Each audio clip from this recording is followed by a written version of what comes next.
Ooh, child. Ooh, child. Can anybody hear me? Can anybody hear me? Hey, Judy Coles. Ooh, child. Ooh, child. Can anybody hear me? Can anybody hear me? Hey, Room Shaker. How you doing, sugar? Buttercup. Hey, I am Tequila. Natural. Ooh, child. Hey, Jean Bennett. How you doing today? Ooh, child. It's been a lot going on. I named this video, ooh, child. They running amok in the MO3 sector. And they are acting up. Okay? And I'm loving every ounce of it. I had to drag myself away to make this live, child. They popping on Kick, they popping on Twitch, they popping on YouTube. It's lives going up everywhere. Very exciting to me. You know, I am getting my life. Hey, Jay Parrish, I didn't miss you this time, but and I got that running amok from one and only Room Shaker. But child, they've been clowning. But let me get through this beef sector stuff first, because I don't have very much because I did the beef sector content the last time I was live, and I didn't get to the Mo3 sector stuff. So I'm gonna go through the beef sector stuff real quick. Let me get my notepad up, child. I have been having a ball over there in the Mo3 sector. They is running amok. I mean, wait a minute, I'm trying to have my right notepad.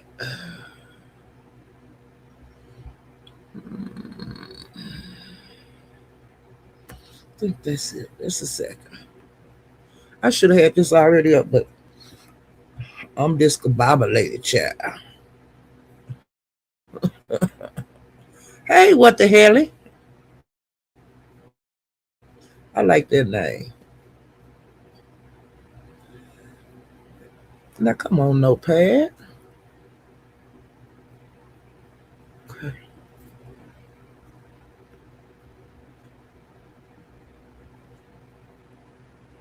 Oh, good.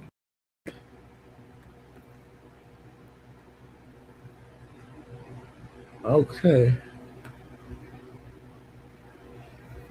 Let me make sure I still got my last name up. Okay. All right. Y'all, when you get old, you get a little slower, child. Come on. Okay, let me go up to the B section and get that out the way, child.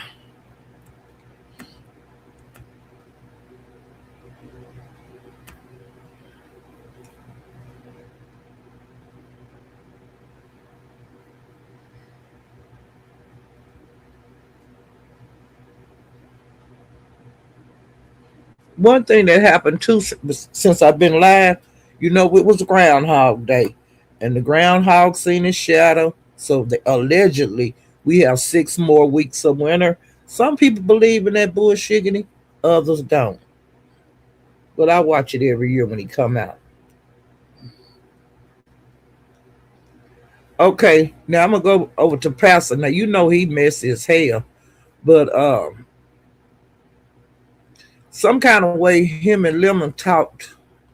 You know, I don't know if they do the IG or do it on the phone. You can see the person when you're talking to him. And Pastor say he didn't have no shirt on and stuff, and he said you know, he didn't expect him to be without a shirt. But he was, and he said he was doing his lips like duck lips, and he said he just wanted to see his face. He didn't want to see all that chest meat and stuff, child. And he was saying that he was asking him that he looked good and stuff. And I was saying, ooh, child. Okay. So that's about all that went on with that. Okay, now Envy, he has been going live over here in the beef sector a lot because his crowd wasn't so big over in the MO3 sector, and he finally kind of got some traction over here in the beef sector. Well, a couple of weeks ago, he kind of threatened Pizarro, and that's why a lot of people, what he don't know is that's why a lot of people in the beef sector ain't really going around over there a lot anymore, because he was like saying something about doxing. He was talking about the FBI, IRS, CIA, anything else you could think of, child. And like he can find her and all of that. And I don't know why these men be doing these bail threats. And in the beef sector, don't talk about it, be about it. Okay? Now that's just the way the beef sector do. They just slap you in the face with it.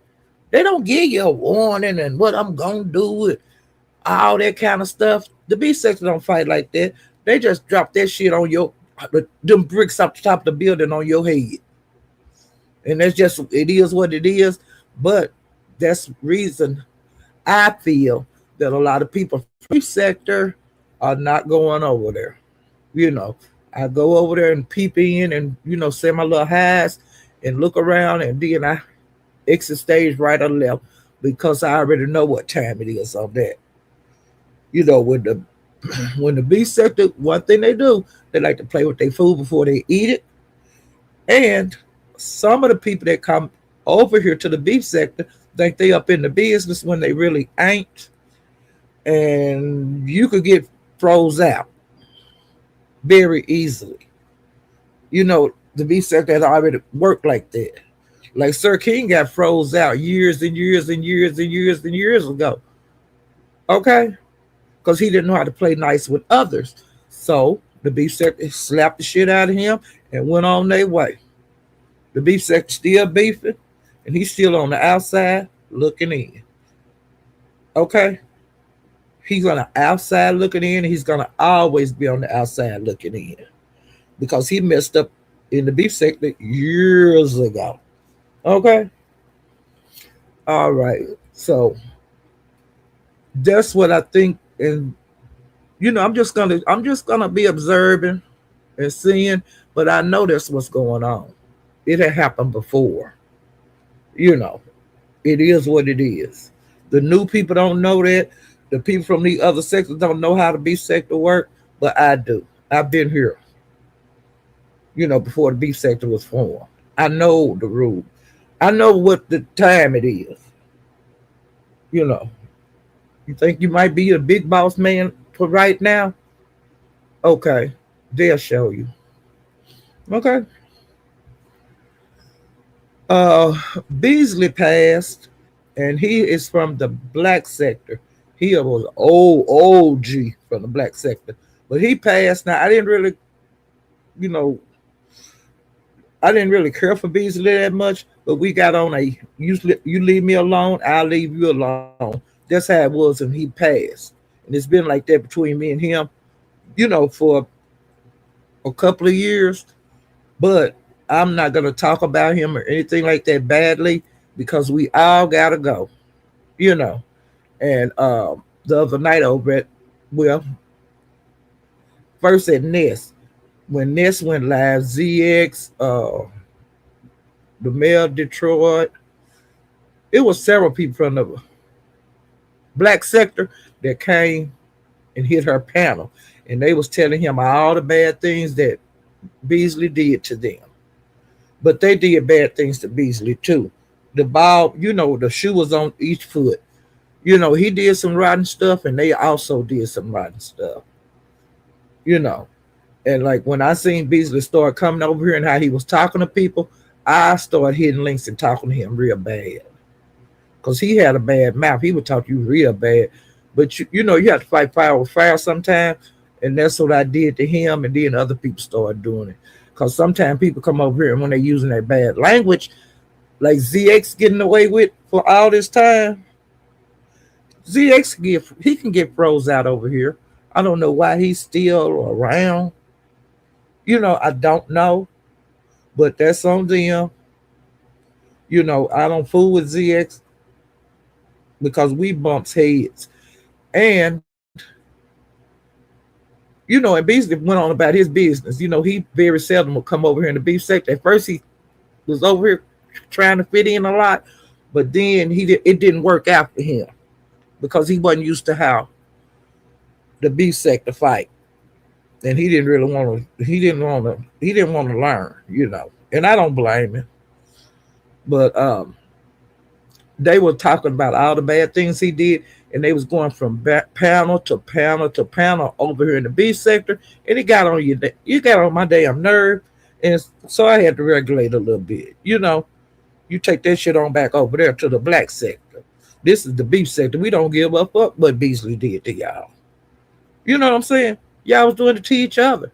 And then the same thing happened again.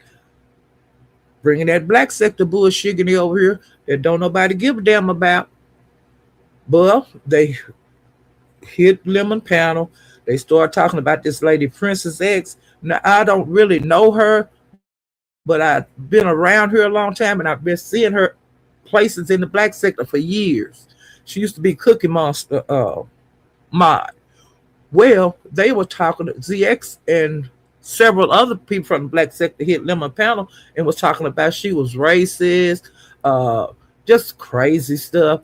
And I got tired of hearing that bullshit, and I got up there and I told him, you take that shit on back over there to that black sector. Why you want the beef sector to turn against the woman, and y'all had her over there in the black sector. Y'all didn't run her off, so why we got to run her off? We don't know about her saying whatever they said she said. They kept saying they had recordings. They did not. To me, that's black sector business. It need to be handled in the black sector. I don't like how some people from other sectors come to the beef sector. Now, I ain't speaking for how it is when we go to their sectors. I'm saying I do not like people from the other sectors coming over here telling the beef sector how to run their goddamn business. And I'm going, that's all. Well, King Roman had a call in yesterday, or either the day before yesterday. My days get mixed up because I'm in so many sectors. But Goosey got up there and started talking about the buy down game. And so then it carried over to Lemons. Goosey don't like the buy down game. Well, so damn what, Goosey? I don't give a fuck if you do. I don't like the buy down game. But if you got so much goddamn bullshit to say about the buy down game, you need to take that shit over there to that black sector. Because they was doing it way before the beef sector, nigga. Buddy Lee gets $500 and $600 to keep somebody off his goddamn panel for a year. Pizarro doing the same thing over here. What's good for the goose, good for the guinea. If you don't like that shit, Goosey, take your ass over there to the black sector and tell them how much you don't like it. Maybe we'll listen. But as far as you running anything over here and got any input on anything over here, hell to the no. Because you're not beef sector. Take this shit to the black sector and say how you don't like the buy down game. Tell them vets over there that's been getting buy down money, Vic and others, for years. They charge for mod sticks over there. They do a lot of bullshit that we don't do. Okay. And it's a reason for the buy down game. You get tired of the same motherfuckers getting on the motherfucking panel, and the panel is held hostage. That's a way to get them off of the goddamn panel because we don't want to hear this same shit night after night after night after night. Answering the same fucking question night after night after night. And this one person keep the motherfucking panel held up. Every damn channel you go to, they the first one on the panel, stay up there causing havoc, and they're stupid. So why can't a person pay their ass down and you get your ass on down the road like they have done Jay Dunn? They got tired of her shit. And Jay Dunn know it. She would hold the panel hostage. talking about dumbass shit that didn't nobody fucking want to hear. And that's the goddamn truth. Hell, I'm cussing. I'm cussing bad today. Calm down, girl. Damn. But I'm just saying, there's some stuff that, that I want to get out. This is my channel. I can get the shit off I want to. But I don't like people from other sectors coming over here telling how the beef sector need to do what the beef sector need to do. The beef sector move how the beef sector move. And if you can't run your sector, how the fuck you think you're going to run our sector? We can't even run it. We went for years and years and years without a buy down game. But we had years and years and years. The content creator just wouldn't let a motherfucker up. Things change. And plus the buy down game, that's putting income into the content creator's pocket. These people know exactly what they're doing when they send their money to get somebody off the stage. Sometimes they have wars. I done seen them have wars on here for thousands of dollars. What's wrong with that? Now if I had a crowd out and had the panels, I would have a buy down game. But I just don't know how to work this shit good enough. Because I get their P-bomb me to help. I get P-bombed out here. I already know. But I'm just saying, let people run their shit how they want to. And if you're like, when I go to these other sectors, I don't go over there to the MO3 sector to tell them I think of this. I think you need to do this. I don't like this. I'm a visitor. To me, they don't need to change a damn thing over there. And why we got to do what you say do? If it was that easy to do it in your own goddamn sector, and then come over here. Or maybe some of us can go over there and see how this running, and we could try the shit over here.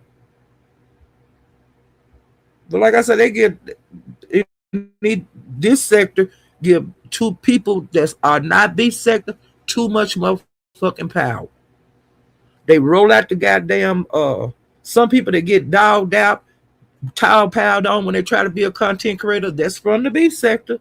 But these MFs that's not even from our goddamn sector, like Shaquille, Binary, Goosey,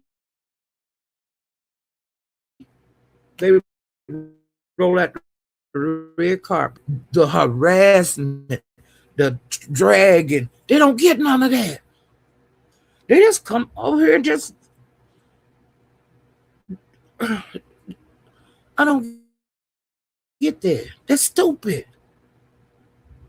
But like the beef sector people that trying to be a content creator, they get beat up. You got to go through the trenches. But not Shaquem. He didn't go through them. I'm the only motherfucker that was on his head. And like Binary, every time you get on his head, he got, my professional career. Fuck your career. The beast ain't worried about nobody over here in the beast. They got a goddamn professional career. He ain't told a goddamn teacher. What the fuck is career so important for other people's? And people that lost their goddamn jobs and everything else over in this goddamn beef sector. Make it make sense. It don't make no goddamn sense. And like Envy worked his way, to get the crowd over here in the beef sector through Lemon. He ain't got beat up and drugged and kicked in the ass and hit on the head with bricks. He didn't get that.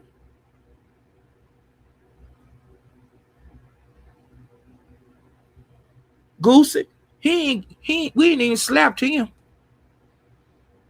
And he causing all this goddamn turmoil and shit over here. And ain't nobody getting on his motherfucking head. Ain't nobody kicking him in his motherfucking ass. And ain't nobody hitting him over his head with a goddamn bag of bricks. The red carpet is rolled out. He ain't even got to make content. He get to play everybody over here content and talk about them like a goddamn dog. They don't let nobody else over here do that, use that content and talk about them like a goddamn dog. I'm just saying, it don't make sense. Anybody could get up here and play replay. Now I don't know how to do no replay, but the people that's good with, techie people, they could do that easily. Ness used to do it until they put a stop to her. YouTube cameras used to do it until they put a stop to her.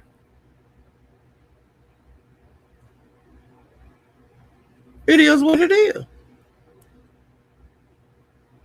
And they shouldn't be getting mad because the beef sector people don't support them. So what? We have people in the beef sector that not being supported. So what make y'all so goddamn special? What make y'all so mad about somebody going on live on top of it? Hell, YouTube don't belong to nobody and ain't no time slot. If you want to hit your goddamn live, hit your motherfucking live. And that's what, to me, they go for any goddamn sector. I ain't waiting on nobody to go live. But I don't go live that much anyway. But if I went live every day, I would go live whenever the fuck I wanted to. And don't be saying nothing to me about it. Because you'll get cussed the hell out. And it is what it is. Hey, Zero Likeness. Hey, Tori. Hey, E-Money. Hey, youngest. These people got me worked up this morning. I wasn't even trying to get worked up. I was trying to talk about the goddamn MO3 sector. But I had to get that shit off my Zilla's wife. Ooh, child. Ooh, child. You got that shit kicking off the other day. And it's been getting worse and worse and worse, Zilla. Did you ever get to get your receipt that you needed, Zilla? Did you ever get to see your Cash App? The Cash App about, you know what I'm talking about. You know exactly what I'm talking about, Zilla. I'll get to that later on, but Zilla, girl. Zilla, they had you in a goddamn play. Love Blake. They had Zilla in a play. Zilla, they had you in the play. They start double, triple teaming you too. About your Armanian. Ooh, child. Zilla. Ooh, Lord Jesus. They had Zilla wife in a goddamn like them little houses that run around them machine, them circle things. They had Zilla like that the other day. And all she wanted to see was a receipt, and they said they were gonna show her. Then they said they were gonna show her a damn thing. I said, what? Now what thing I can say to him, hey, you do show. He show. If you want to see it, he'll show you. But a lot of times he just put it up on the screen because he said he got tired of hearing all that bullshit about the buy down game, child. It is a mess, honey. But now there's been trouble in Paradise brewing for a couple of months. But that shit didn't hit the damn that pot is boiling over right now, child. Oh Lord, let me get through this beef sector stuff. I had to go get off track a minute because I had got crazy, child. Let me see. And Lolo made it be known on Envy Channel that there is no +1. She has nobody gonna be staying in her room. She said that's just not the truth. And she also said that she'll call the police on Lemon because she don't want to have no contact with him. She changing her motor and all of that. So I'm just telling you. And Mr. West got on the panel and told her, because him and Snoop They supposed to be going to Vegas at that time. That he just a phone call away. And she said, and wait a minute. She said to him, he said he was just would be one phone call away in Vegas. She said, "Don't you have a woman?" And he said, "We'll talk about that later." I said, "Shut your mouth and keep on talking." Woo, child. And Deanna been live. Now I haven't been watching all of her live, but I happened to run through that other day. I think I think she had Brenda name in the title. It was some reason I stopped over there. And what it was that she said that allegedly, because this is, I'm going second hand on this. Deanna said that what the hell, Big Brenda, think what does she mean about uh Hood Table blocking her blessings for striking Goosey? Well, Goosey, you broke the guidelines. You played that motherfucker, the Hood Table goddamn shit, and she struck you. How was that blocking Hood Table blessings? Goosey was blocking Hood Table blessings by playing her material without permission. And it ain't like they cool or nothing like that. But he got beside themselves. Like I say, you give these people an inch, they'll take a mile. They'll just play your shit.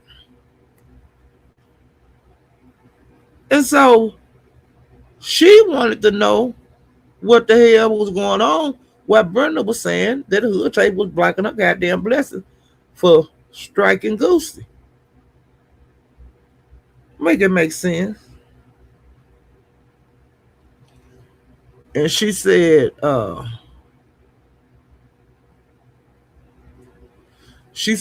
because people have been, when they found out that Deanna had a problem with what Brenda said, well, of course, people from the MO3 beef sector and the mommy sector was putting shit in the chat, and I already had filled Deanna ear up about Brenda.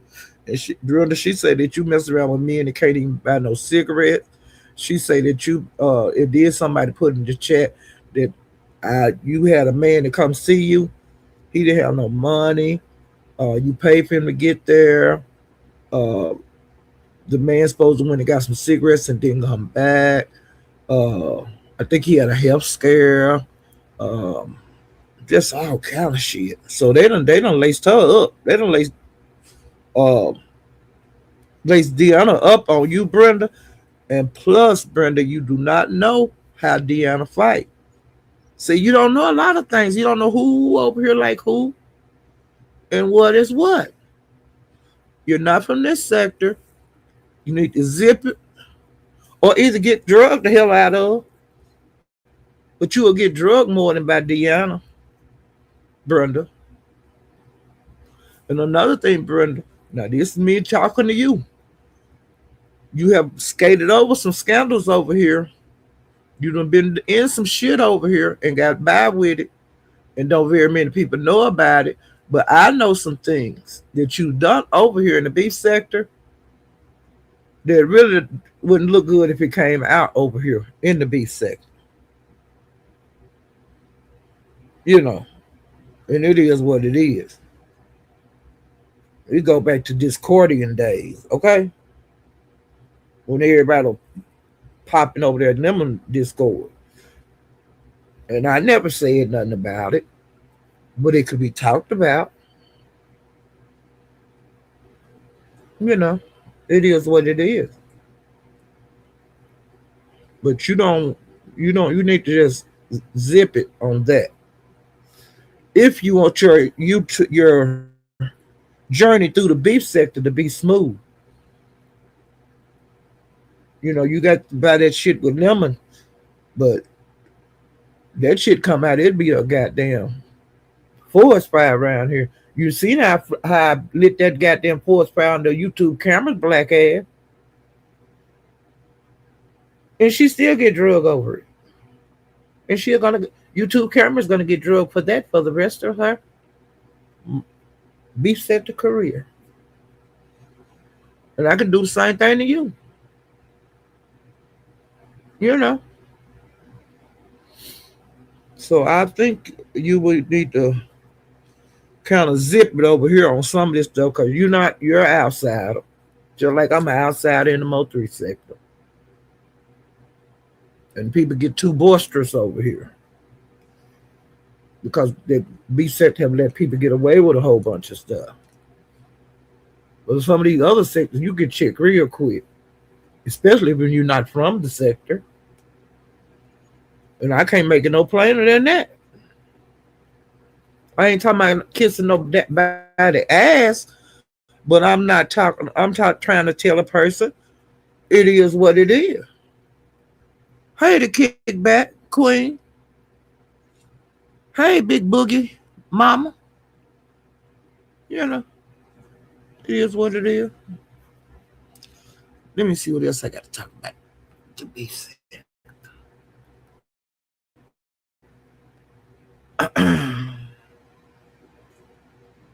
Okay, now we're getting ready to go to the MO3 beef sector. And child, where do I begin? Well, like I said, it's been like you can feel the current. You know, sometimes you can feel tension on different panels. Like when you be in the chat, you can feel like the tension be really thick, even though they try to act like everything cool. Well, now I don't know all the ins and outs of this situation. Okay, Zillow's wife, she was in the chat earlier. This is how I feel like it went. You know how the bow down game? It was over there, Sean G's. She was buying down Peaches and this guy named NASCAR, and I don't know who else she bought down. Well, they was getting bought back up. Well, Zilla's wife, I guess she was saying, this person ain't never bought themselves back up. Why would they buy themselves up today? If I buy you down, you stay down unless you buy yourself back up or somebody else buy you up. But it didn't look right to Zilla's wife.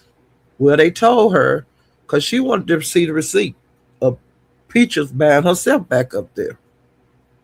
Or somebody else buying her back up there. Well, they showed her just one receipt, and they say she sent about 8 times, for different people. And I think they buy down game over there at Sean G's. I think it's $30 a wop. Well, she would buy, instead of 30 sometimes, she would send 60 in. It got like that. Well, they showed her just one cash app that somebody had paid a person to get back up there. And then Sean G told her that he would show her after the live. Well, he didn't show her after the live. Then he went live the next day, and his title said, "No refunds." And Zilla's wife had hit the panel, and she was trying to talk to him and stuff. But to me, he was kind of getting rough with her. On the conversation. That's the way I felt about it. I ain't talking about nobody else. I'm talking about Paulette. Well, he still wound up not showing her what she wanted to see. And he said that he wasn't going to show her shit. Well, Sean G being Meek Man, she was, she had been trying to ease it over.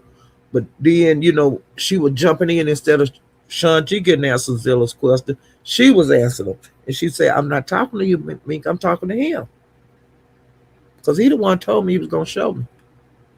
Well, needless to say, nothing got solved. Well, Zilla's wife started hitting panels and going around, because people telling her to hit the link. And she was hitting the link and telling them what the hell happened. Well, they didn't care for that. So allegedly, people started dragging her. Like when she would be moving around YouTube, people was dragging her. Like in the chats and all of that, which they do that sometimes. These different groups, they zero in on somebody. If you do break the rule or do something wrong or whatever, you're gonna get drug everywhere. You have very few safe havens. Well, Zilla wife hit, I think, King James panel, uh, Transparent Talk, Lax. She hit panels,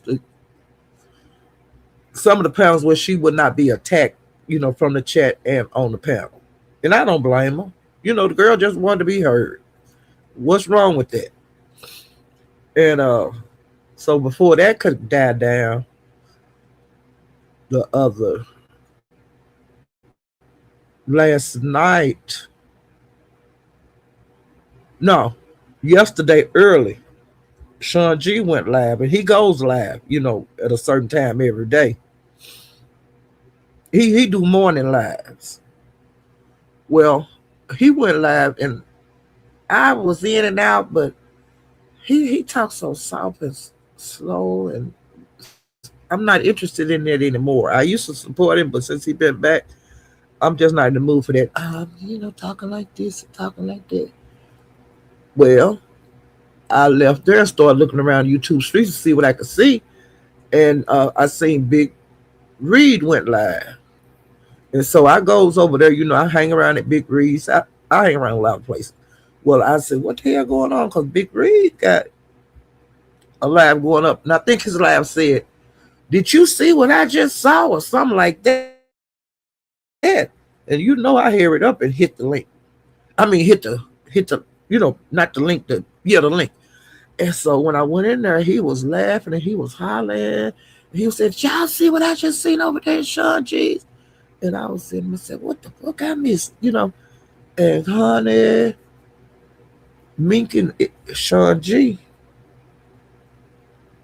there was some tension between those two, which I could see it already, but I seen it boom then.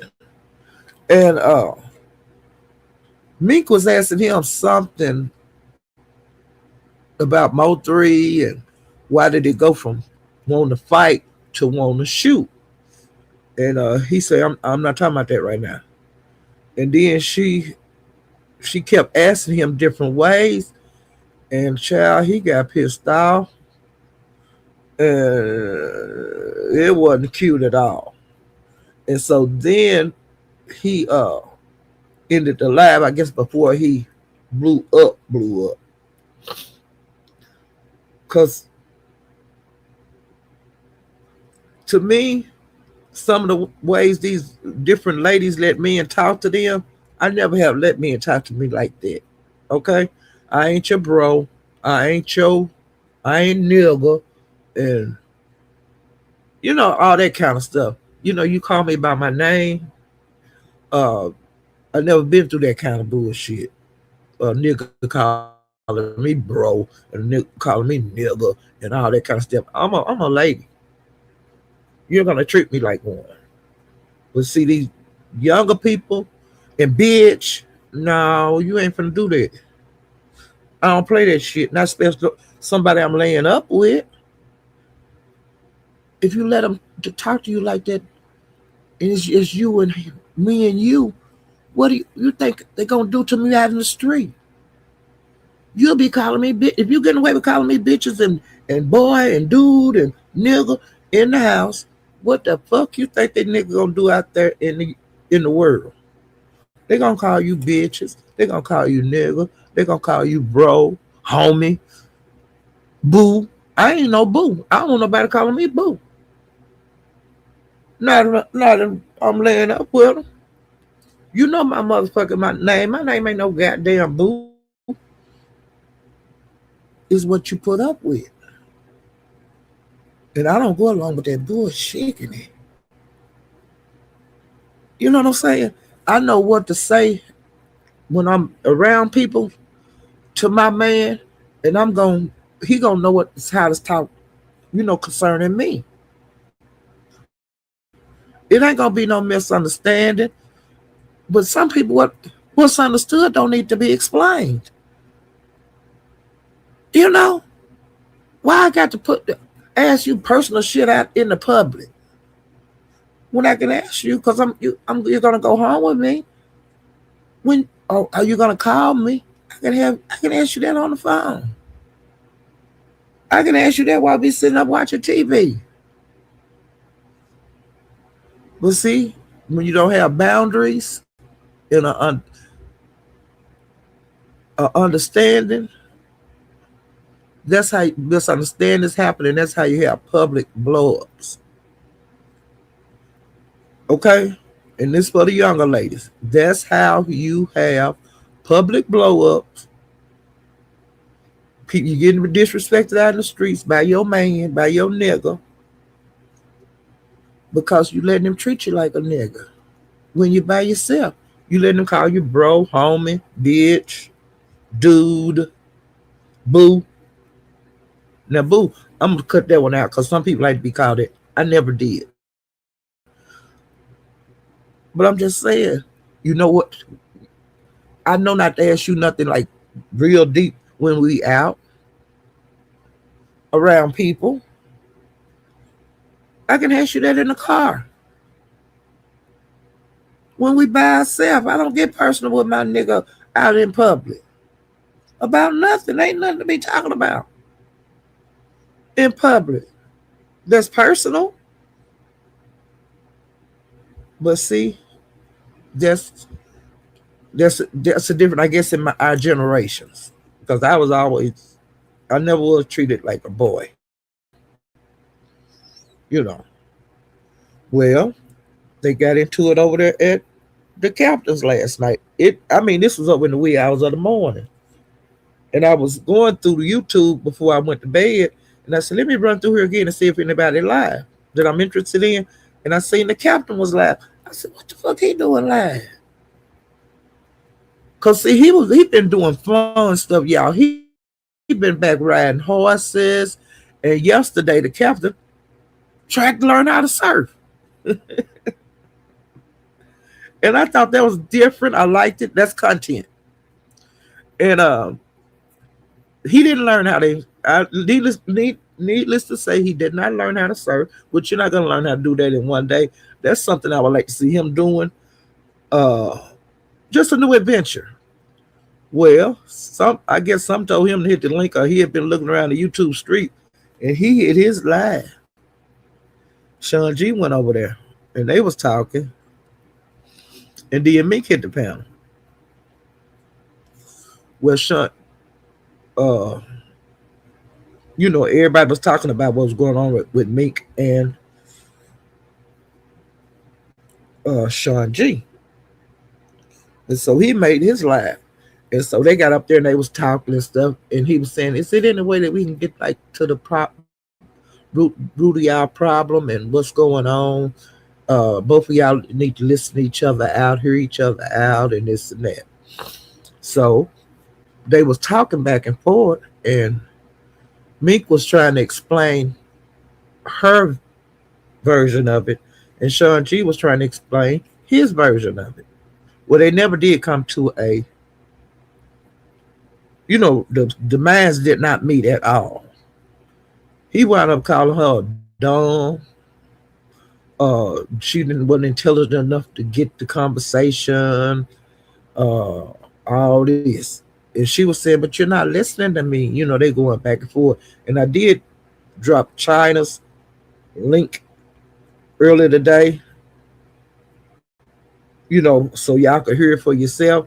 And I dropped it last night over in the wee hours of the morning. I dropped Captain's. And so then other people started hitting the link, and it turned into a bloodbath over there. It was people being accused of murder. It was people being accused of shooting in the air and the bullet hit the wrong person and they passed. And it was talking about people messing around with their kids. They was talking about all kind of shit. It shouldn't be discussed on YouTube. It was a fucking mess. Do you hear me? Well, it, uh, Sean G, he was handling me to me roughly over there, you know, because if this your woman, y'all should have took this shit offline. That shouldn't have never happened. But I I noticed today when I was at China's, TT went live and SG and Mink was over there on her link. And it was the same fucking thing. Now, one thing that they said that I found out last night, they were after they left the captains, they talked all night on the phone. They did not come to whatever a resolution on it, and it wound up over there at TT's today before I went live. And I was saying this is not going to end well. You know, I don't believe. Now, Mink have Mink her crew, and she bought them from the mommy sector when she went to the MO3 sector. Mink got like, it was war, so it ain't no who got the most men or nothing like that. But actually, Mink, she got jumped.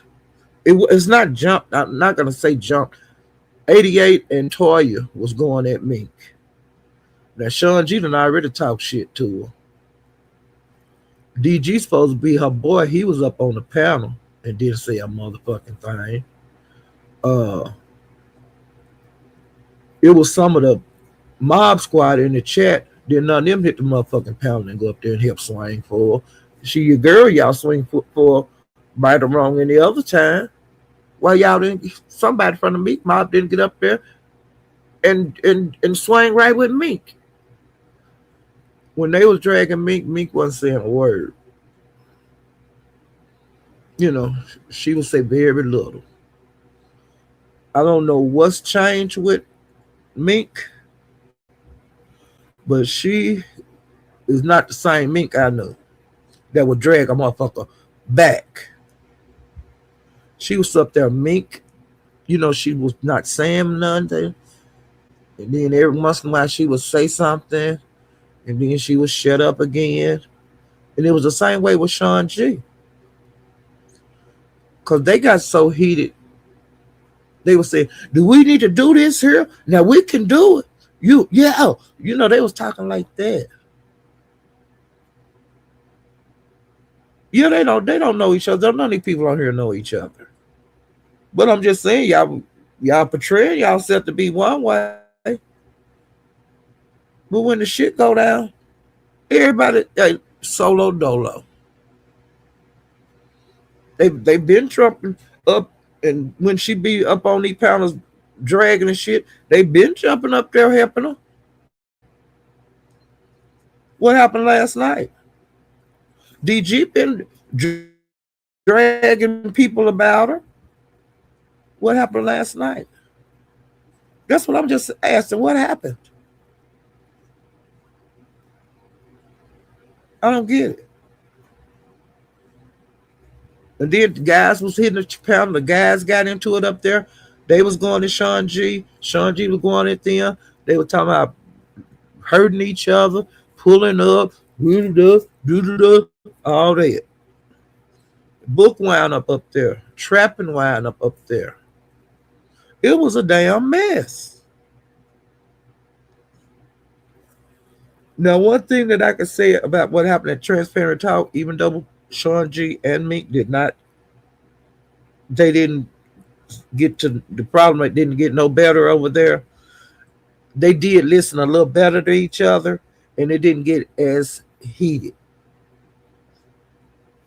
But it did get, it did. No, I ain't gonna tell that lie. It got heated. Okay, I ain't gonna. It got heated. But the nerve of him to be calling her dumb, and Meek is not dumb. She's very educated.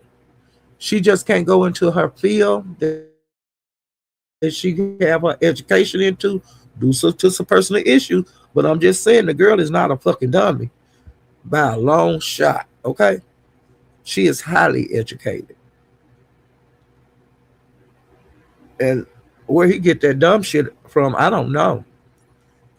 And maybe I need to say it another way. You ain't getting it, and this and that and that and this. And I was saying, damn. He was handling me last night over there at the cap. He was handling her just like a regular old woman, or like a nigga. She would have he some things.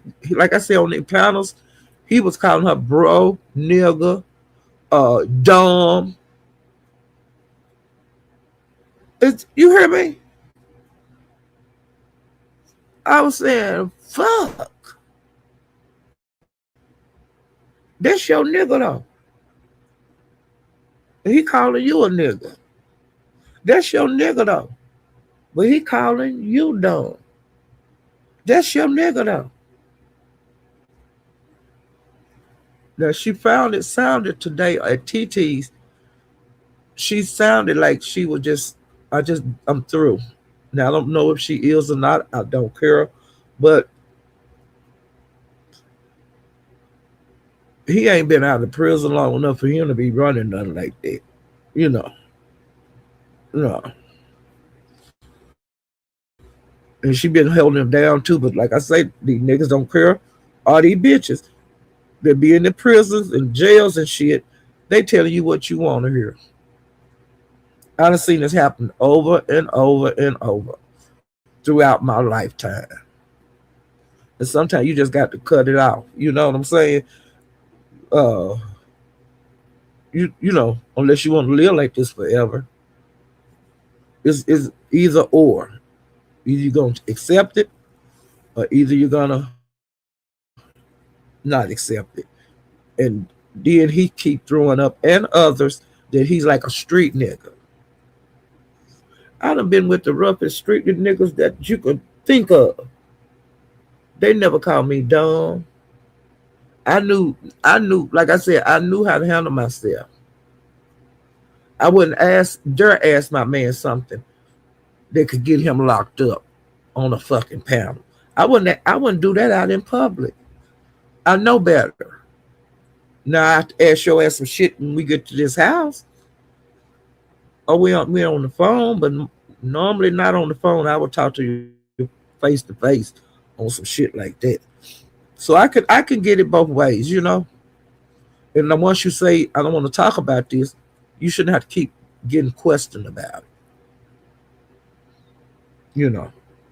And they didn't talk from like yesterday early when Sean G went live. They didn't actually talk until they got to Captain's last night. And after Captain went out, then they talked on the phone all night, and then they wound up over there at TT's. And see, when they, like I say, when Sean G went off yesterday, it was other stuff that had been going on, because when he started his live, I was there for that, and he was saying something about Cam talk too much. Cam talk too much had went live. And he did his commentary on the Zill's wife situation that came up right before the business, you know, the other business, when I was telling you guys about the Cash App war and stuff that they did over there, the background game. He was discussing that, and he was saying, why can't you show her the receipt? The woman is a giver on your channel. She's a supporter, this and that. You said you were going to show her the receipt. Then you say you wasn't going to show her the receipt. Then, you know, all that kind of shit. And I understand that. You know, I understand why Cam did his commentary the way he did it.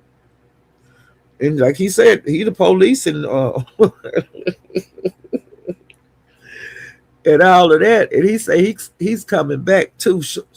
Cam getting ready to start back going live more, because he had been in a car accident. He had a very bad car accident.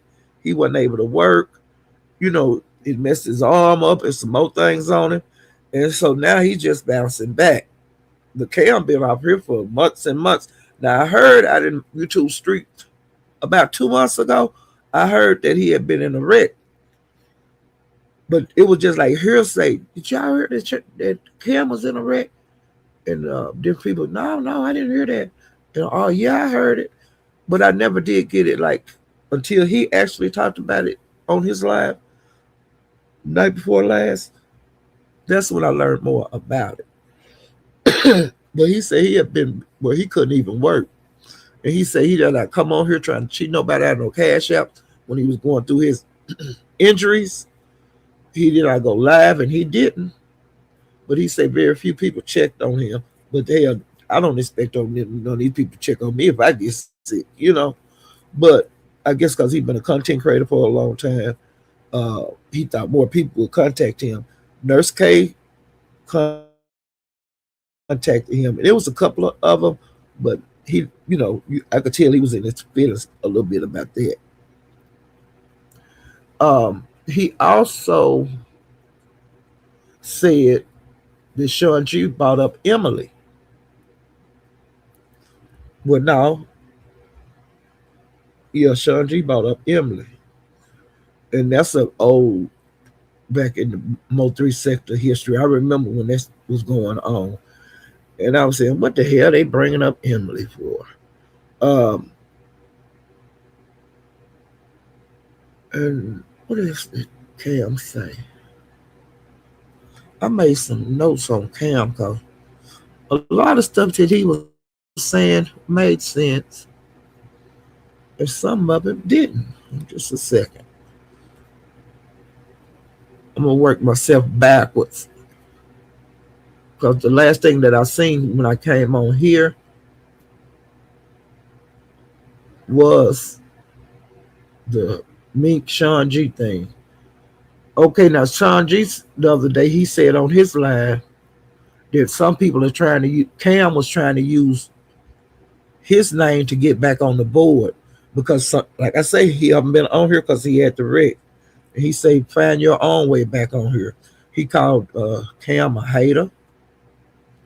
Uh, and he said that anytime there's anything got to do with some money, that that Cam get mad.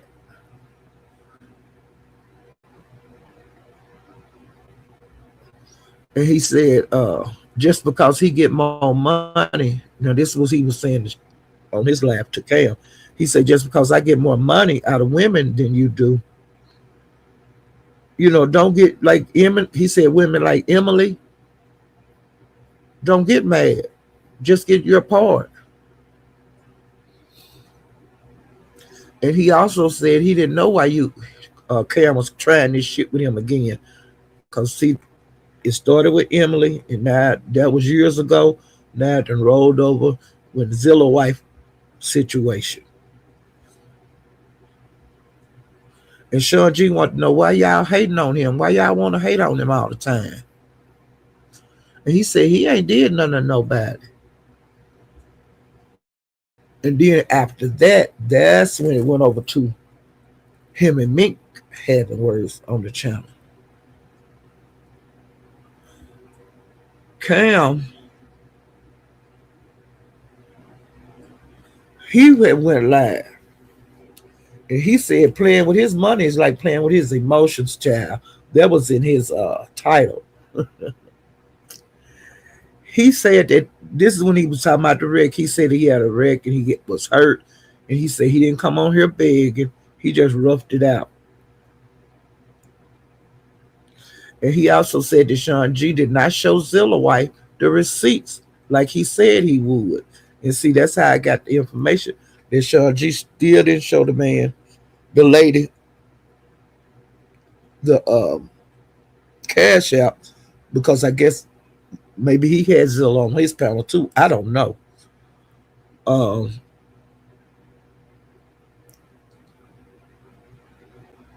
and he also said salute to Sean G for being free.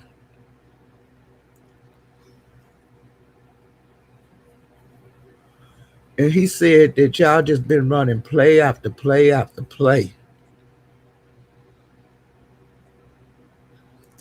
And he said that when he, like, people donate to him, He said if he said he gonna do something with the money, he'd do it, and he said that he would show it. Now, one thing I can say about Cam, I've been following him for a long time. When people started sending him money, he was buying equipment like for his YouTube. He was buying like microphones, computers, and he was showing the things he was buying. Now I can say that about him. He did do that, which most of the time we don't even get to see the stuff. But with Cam, he showed because he got an area in his home that's where his equipment is. This is where I do my shows and this and that. It's like a little man cave. But he ain't the only one that got a man cave. And he called it bag fraud, like what Sean G did to Zilla. He called that bag fraud, and the bag, the bag fraud, the bag drop. That has always been an issue because when it all came out, like on the people that did not show the cash outs, it came out that there was a lot of games being played, like people weren't actually getting bought up and down and all that kind of bullshit. And Zilla wife was just another case of that, you know. Um,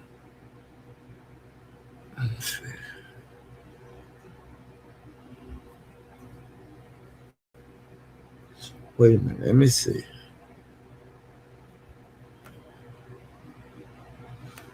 Yeah, I had to come up out, honey. I had to get up, go on here and go live because I said, Lord, I ain't gonna never go live.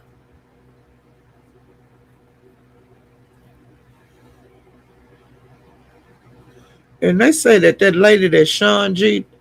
Now I don't know if they married or not. I don't know. But the lady he with, she got a baby by. Wait a minute. I made a note of that. I know because I don't know the guy. Wait a minute. Let me see if I can find it.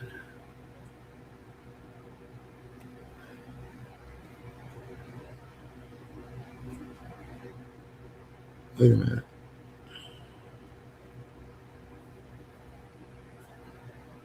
Bodega or something like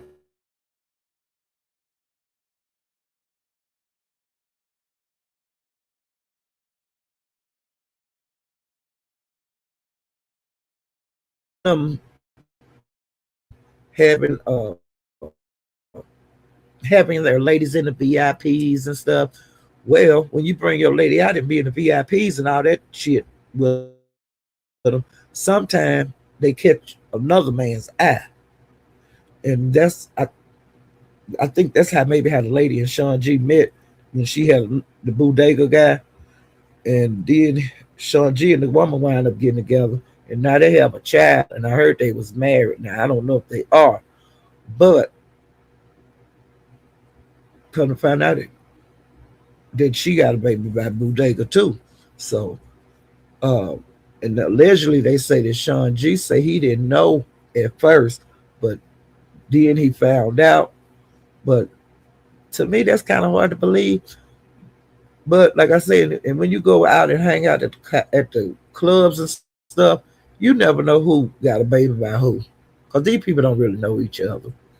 They don't give themselves a chance enough time to get to know each other before having sex, because a lot of that shit need to be ironed out. Like who your baby daddy? And I don't know him. I know him.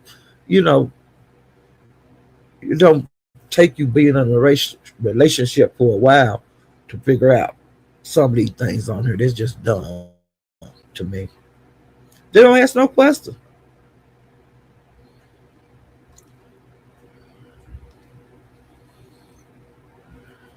Let me see. A lot of this stuff don't make sense to me.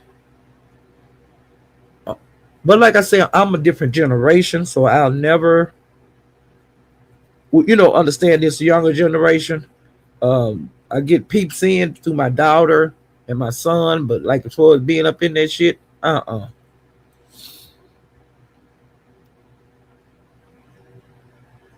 okay. And in Cali Kitchen and China had fell out, but they done fell back in because Cali's Kitchen hit China panel today when I was over there. I'm glad that I like to see people make up.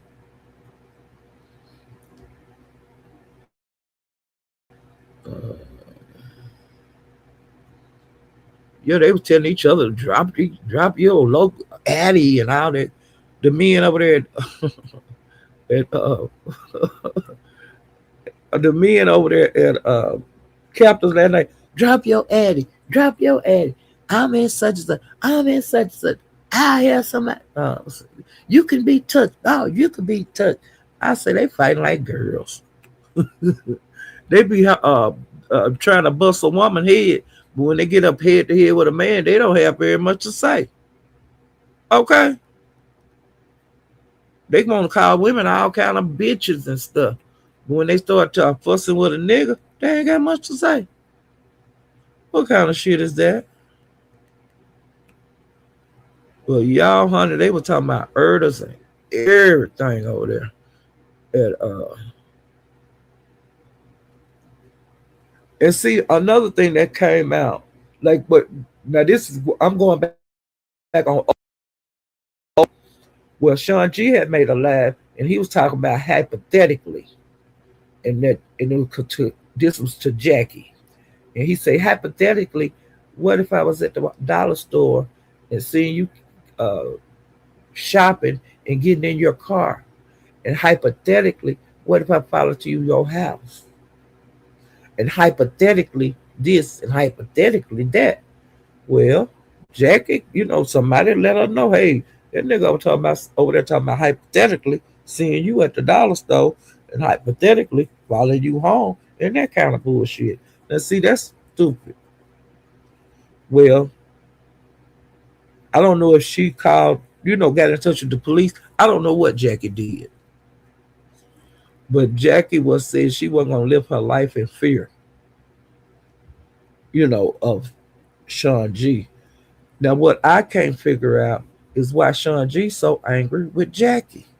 I can't understand why a lot of people are angry with that girl. She didn't have nothing to do with the MO3 case. She didn't have nothing to do with his murder. I don't feel like she did. Now, she might have. She might have been in the car with him. I don't know. But all of that will come out in court. I think they said reset his court date for it's August or September, something like that. But this is what I seen right before I went live too. Another thing, because I got to I run through everywhere and then I come over here and go live. Which I looked and seen that Mahia was live on Twitch, and I clicked in that live, and Tulsa had her black ass up on that goddamn panel. And she was doing Tulsa, okay? It was a goddamn mess. They was cussing her out, and she was cussing. No, she was acting like a lady. She was telling them they wanted her, and this and that, and this and that. But I was getting tickled because, like that Key1 guy that's in prison, in jail for murdering MO3. Now, he walking around everybody. He supposed to be a ladies' man, but he like transsexuals. And this transsexual that he shot have been hitting panels over there in the MO3 sector, and they've been donating to her, and she been telling him and them two business.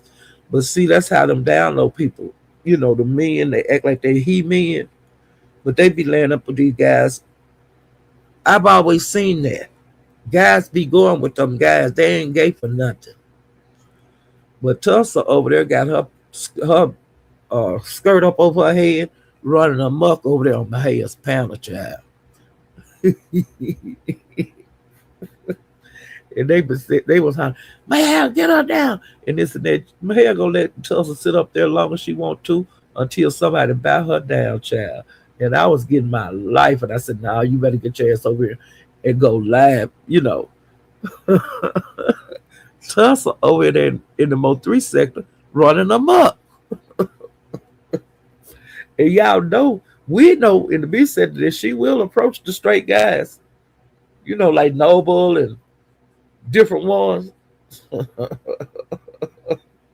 and Noble and them other guys that come over here from different sectors. Now, she's the type of girl that approach them, okay? And Dimples too. But I think Dimples don't hang around over there because I believe she kind of scared of those people over in the 1-3 sector. But Tulsa ain't. Honey, Tulsa been over there with her skirt way up over her head with no panties on running around over there. And she was asking them, do they want to play tackle? And do you want to bend over and hike the ball to me? Because they said something about the Super Bowl. And whoever do the hiking to the other person, Tulsa said she was going to be behind them and they going to hike the ball to her. And I was hollering. Do you hear me?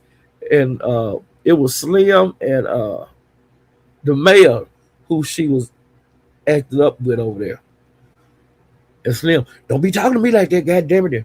All of this in the mayor, I don't want you and don't talk to me. Don't say nothing else to me. But then if Tulsa shut up, then they talking to her. Honey, they was over there acting a goddamn fool. They was running amok over there in my head. I'm gonna have to make sure I watch that live because I want to see it from the very beginning when Tulsa got there all the way until Tulsa leave. Because the little bit part of it I seen, I got my life. Do you hear me? But I said, girl, you better get your ass over here and go live. Okay. Now, the first thing that I have a note of, like this is going backwards, okay? With SD, he had went live and he drug Christina and he drug Kareem. He was calling Christina a catfish. And she had like blue hair a lot of time. And he said, "What blood?" So I guess he want her to dye her blood red. I don't know.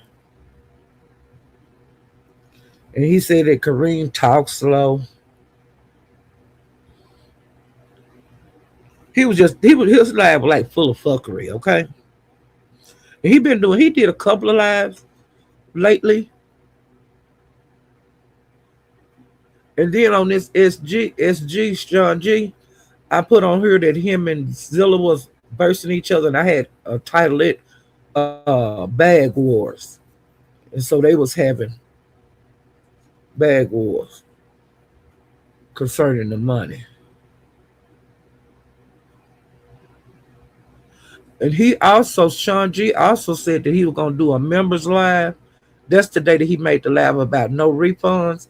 He said he was going to do a membership live and he was going to drag Zilla. And Zilla said, so I'm a member. Why not do it in public? And this person named Candace got up there and she was saying that Zilla was lying. When Zilla was up there talking to Sean G about sending her the receipt.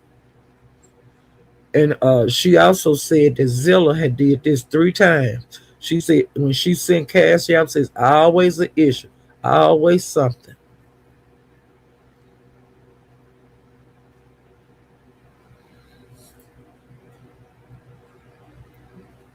And Lady Ray got up there and told her she was full of shit and fuck her. And Zilla said that she had contacted the police, was going to contact the police. And is it Navy General, whatever the name of that bank is? That's where she bank at. And she said she just going to handle it how she got to handle it since Sean G won't, show her what he said he was going to show her concerning her cash out. And, so I don't know how that's going to work out. And it also was rumbling over there, like after Sean G said hypothetically about seeing Jackie in the dollar store and hypothetically following her home. They want to know why come he was following the women around and not following Yellow Beezy or Trap Boy Freddy around. So they had allegedly might have had something to do with Mo3 murder. And I know that Yellow Beezy, I think they have arrested him, but he's out on bond. Well, I don't know if they've ever put charges on Trap Boy Freddy because there's a lot of stuff about that Mo3 case. I don't know. And like I said, I'm not getting too involved in it. I'm going to wait till the trial because people tell a lot of lies. You know, these different content creators saying that they know this and they know that, and they actually don't know nothing because I watched the Dolph trial and all that bullshitting. Them people were saying they knew for years about that situation. They didn't know shit. The trial was nothing like what they had been doing lives on all that time. Okay, they were just throwing people names out there.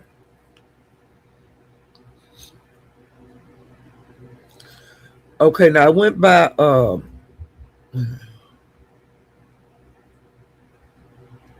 Sean G's too. I found out that book have wrote a book, and the book is about it's a short story, and it's based on a guy named Ray Johnson.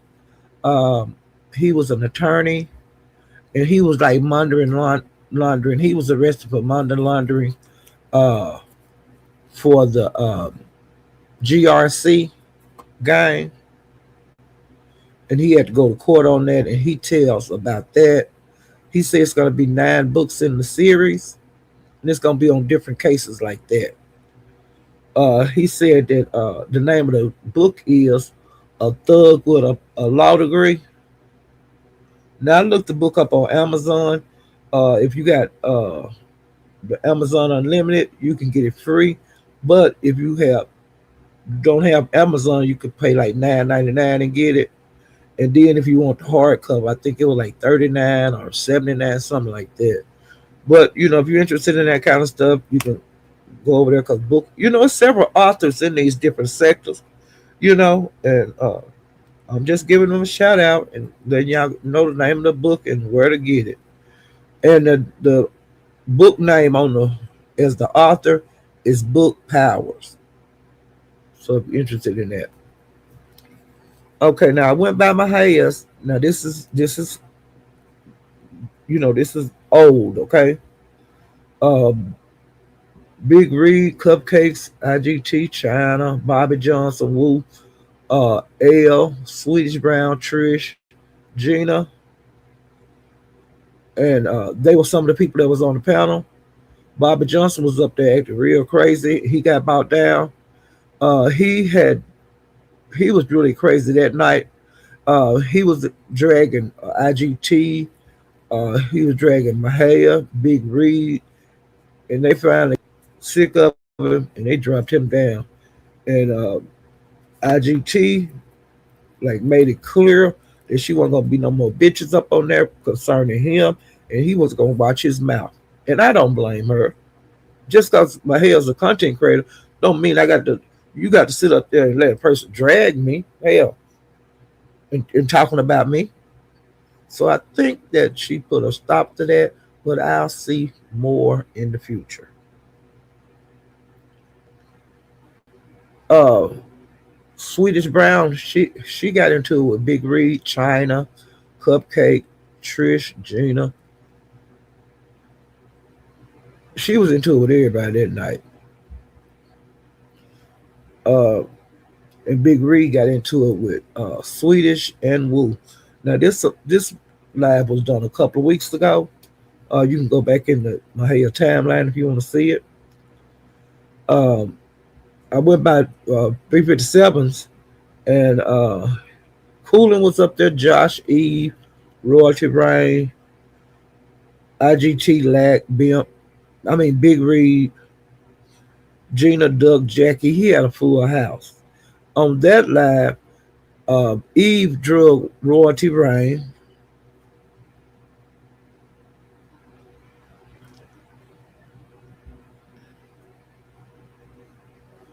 And Eve told Roy Rain that she was on her fifth DWI, and I holler.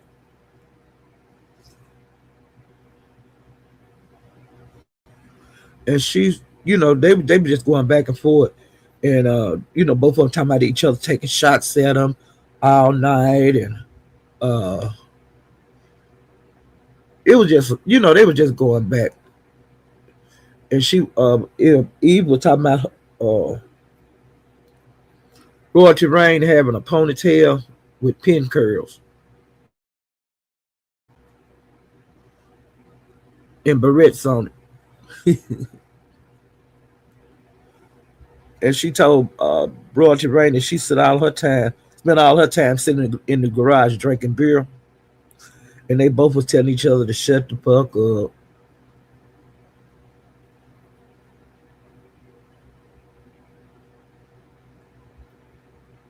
And she also called Royalty Rain Amish dressing, stinking bean body ass bitch.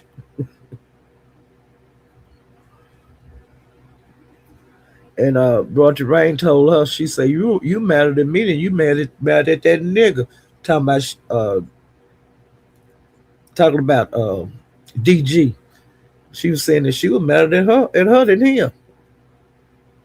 And we'll get to what the DG thing in a minute. Now 357 have not been going live that often, and I really do miss him. Uh, he had been doing the gaming on Twitch and not going live so much. And when he go live, it'd be a treat to me. But um, I like seeing him live. But I think he got maybe something going on in his personal life. It might be work. I don't know what it is.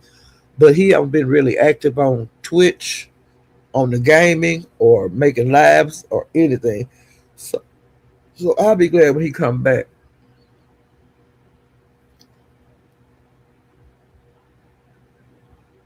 But that's where they was doing they dragging it. And Callie Kitchen got into it with Gina. And Gina was up there talking about Callie's Kitchen. And Callie Kitchen was in the class and she dropped down and she started dragging the hell out of Gina. I was so happy. Because Gina was up there talking that shit.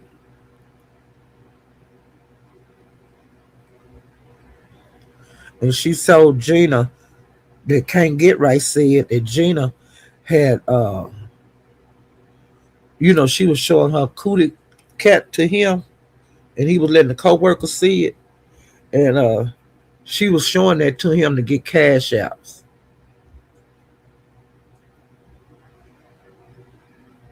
And I was saying, what?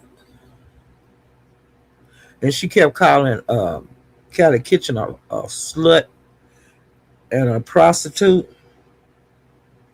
And Callie Kitchen told her she was a hoe. And hoes get paid. You a slut and you don't get paid. Callie was telling her, I can give you a couple of clients.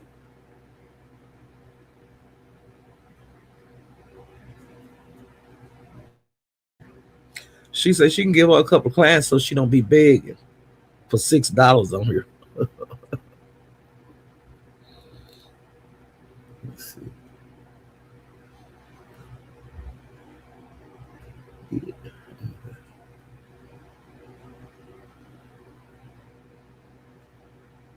Now I have a note on here that Duke was in Fort Worth. Now I don't know what that meant.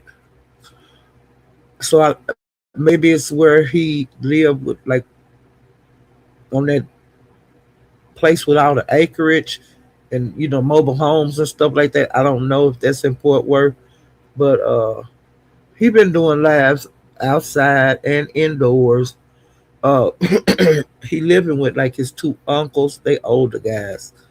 Um, and they just seem like they just be sitting around eating and drinking beer, cleaning up the yard, burning brush and all that kind of stuff.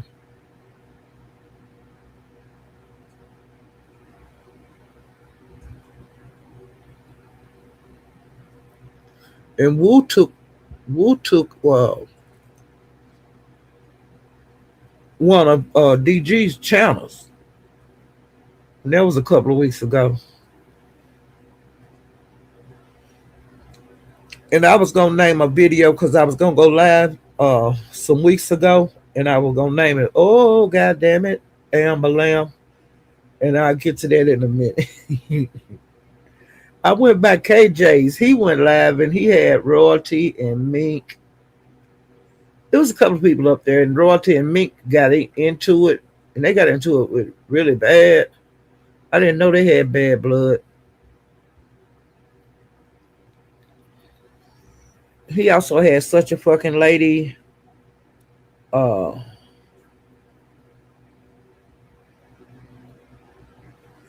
Such a Fucking Lady had been having problems with DG because DG was mad because Such a Fucking Lady hit Duke Farrow panel and sit up there and talk to him one night, and DG hit the damn roof. Do you hear me? And he's told her to get down. DG had said he had told her to get down, and she didn't. And she said that he was all in his fee-fees. And she wanted to know how he was going to tell Mink's people where to go. And she told him he was getting too big for his britches. And DG went on mute. As Such a Fucking Lady was dropping off for the panel,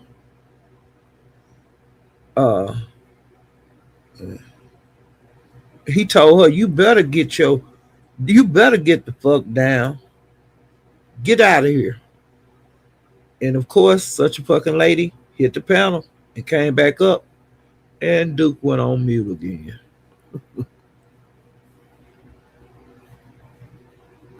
She asked him, do you got something to say to me? And then he dropped down. And she said he'll keep her out of the equation between her and DG. I mean, her and Duke. And she said, fuck DG. She said, all he got is his loud mic. And she said, you ain't gonna do nothing.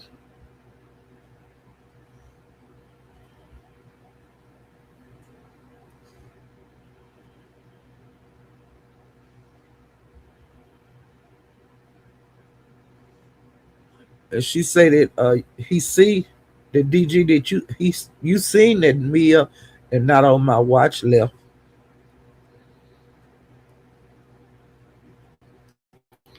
He said that she said that Mia said that he had blocked her in the chat and took her mod stick.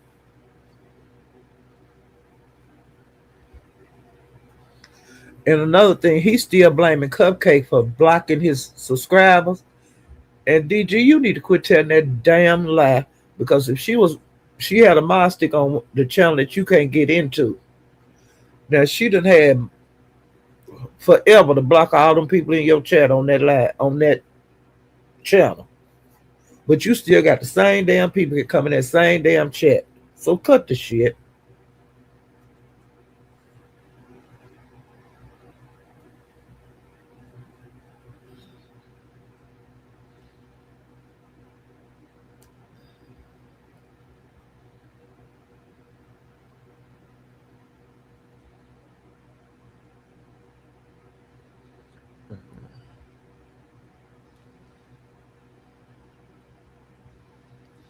And she also told him, DG, that he was ugly, he was black, he was toxic, and he was a drama demon.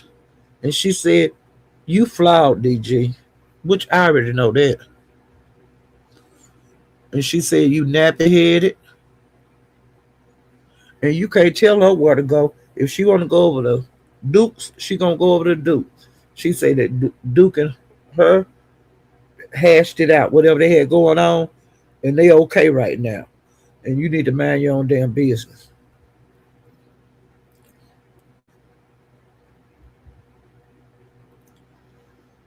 A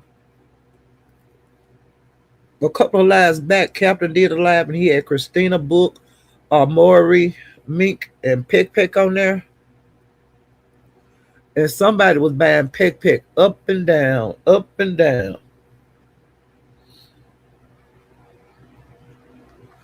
And the captain, some kind of way, he figured out information on Christina. I like Christina, but Christina, she was kind of antsy and stuff, and child, she p-bombed him because she didn't want him to put whatever he had up. Well, normally people are, the content creators will stop the live and delete that and start another one up. Well, Captain said, fuck it. And he kept the live going, child. And he's, he was dragging Christina. He was showing pictures of her family and stuff.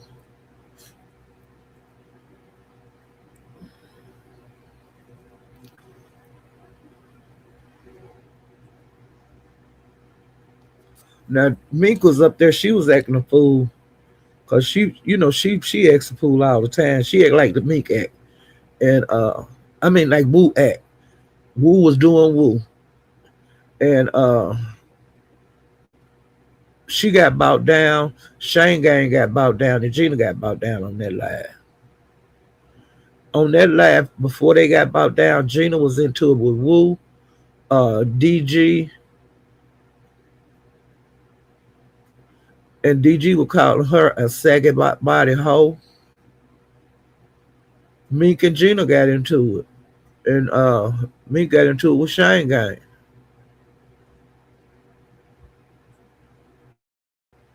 And Shane Gang was into it with DG and Mink.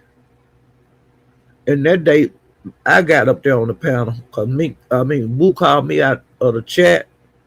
And so I had to get up there. I drugged the fuck out of her for about 2 hours. And then Christina came up there and me and her was dragging her.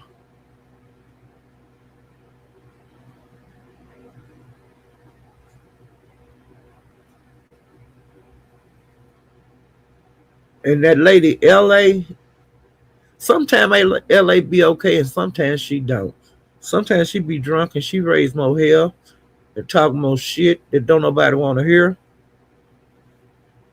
She talked so much shit she got bought down. Cooler Than Mink got into it. DG and Love Is Blue got into it.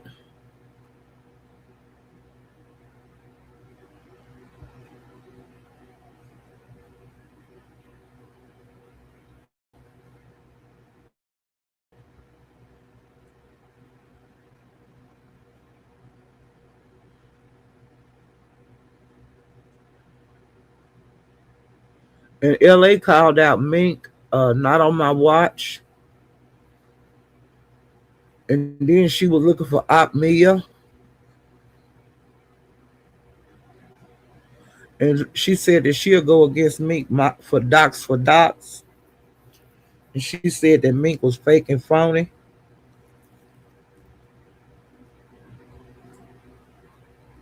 And she told Sean G to come get your bottom of the barrel, lot lizard snake in the grass. And she told Mink that she was a manipulator.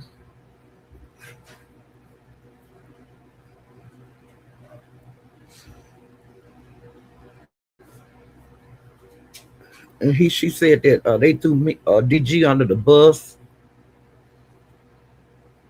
And she called Mink a botch body hoe. A busted old hoe. Dumb bitch.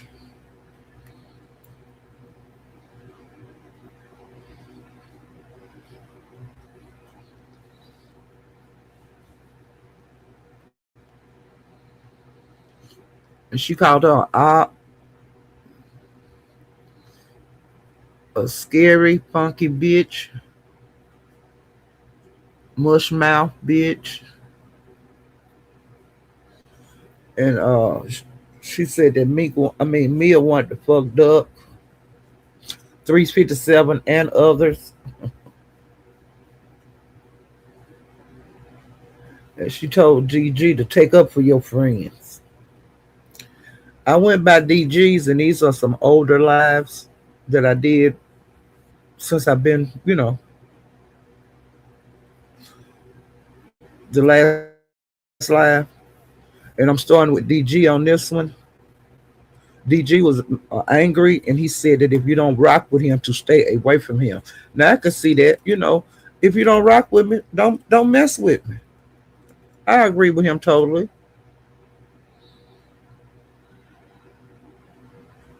He said that if anybody go live on him,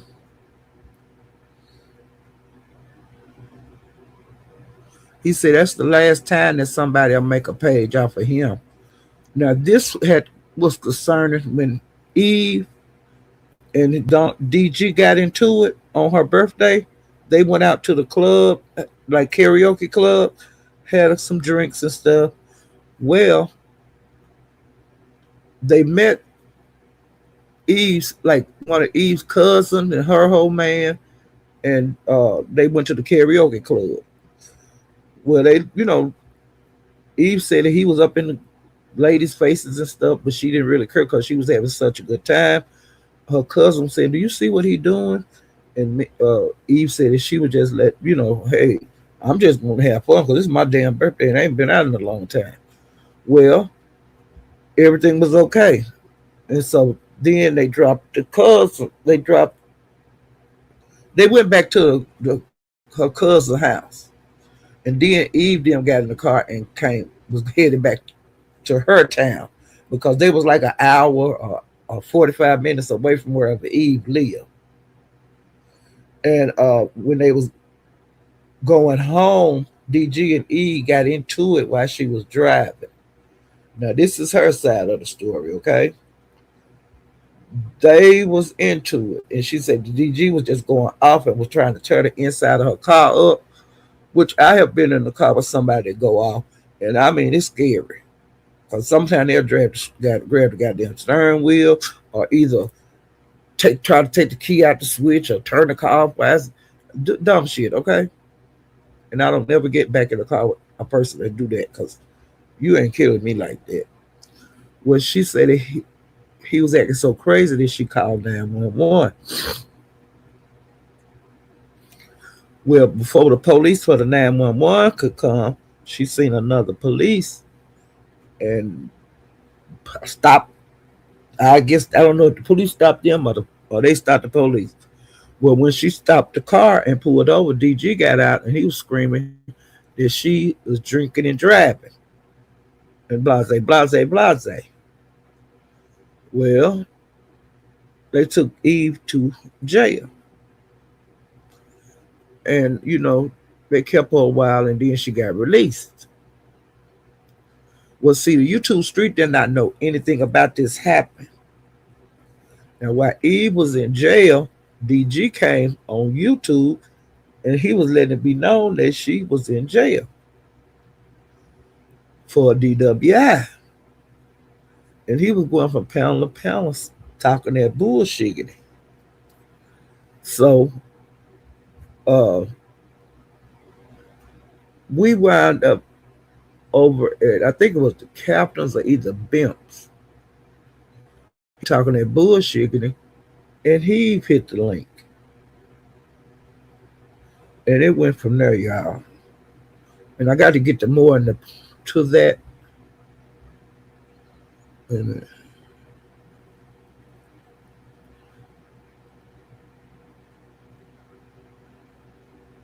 well, DG got mad because other people was going live on it, and like KJ and different ones, and they was getting more people in the chat than he was getting. And that's when he got mad and he was saying that wasn't nobody gonna build a channel up on him, wasn't nobody gonna be getting cash apps on him.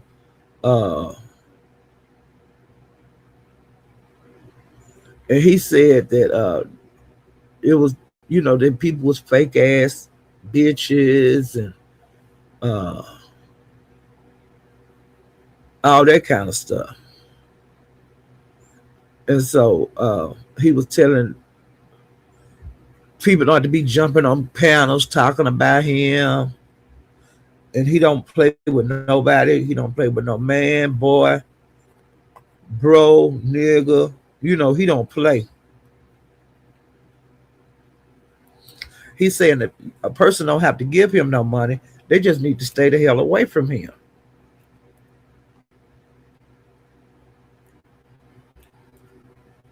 He said that Eve and Mia wasn't gonna come up on him. Now he done been going live for like 11 hours and then started hitting panels. Well, when Eve popped out, because he thought she was still in jail, but when she popped out, she was like, "What are you saying? I'm in where?" And and he dropped out the panel. Well, then she explained what had happened, that they had went out. And this is the second year in a row he done act a fool on her birthday. I I don't understand that because I ain't got time for that kind of bullshit.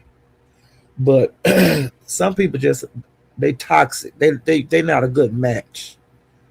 And I'm scared with this situation that somebody gonna get hurt, or either both of them gonna get hurt. If one don't hurt the other one, both of them gonna wind up getting hurt over some foolishness. But as far as I know, they not back together now. A lot of times we don't think they be together, and the next thing you hear them in her house or they in the car together. And they be happy. So I don't know, but sometimes people get along like that. I know people that have their whole relationship with a person could be 30 years, and they have been into it the whole 30 years. I know I've seen couples like that. You know, and I've seen where a person they let other person drag them all the way down to the bottom before they'll leave them. But why you got to get down to the bottom to leave a person? Don't you want to leave a person ahead? Don't you want to leave a person? You still got your car. Don't you want to, leave a person? You still got your house. Don't you want to leave a person and you still have your job? Don't you want to have your relationship with your family? Why lose everything? And sometimes it can get like that. And with DWIs, they are serious nowadays. Back in the day, they used to be that serious, but now you can lose your career over getting one. You can go to jail, and if you get enough of them, you can go to prison. So you got to think more clearly. Like you might be putting your career up in jeopardy. People drink and drive every day. That don't mean you drunk. Cause how the hell you gonna get from the club when you go out to have drinks and stuff? How the hell you gonna get home if you don't drive? Everybody that go to the club don't get sloppy drunk. They might have a drink or two and that's it. But some people go to the club, they guzzle and they drinking them before they leave home and all of that. So Eve, I wouldn't drink and drive with him. I wouldn't drink shit. If I had to stay with him, I wouldn't drink a damn thing if I had to drive anywhere. Period. Because like I said, that can affect your livelihood. But if you want to do it, that's on you. I'm just saying what Paulette wouldn't do. And I wouldn't be with no man that got a bunch of DWIs. Every time I turn around, you get one. Because they are very expensive.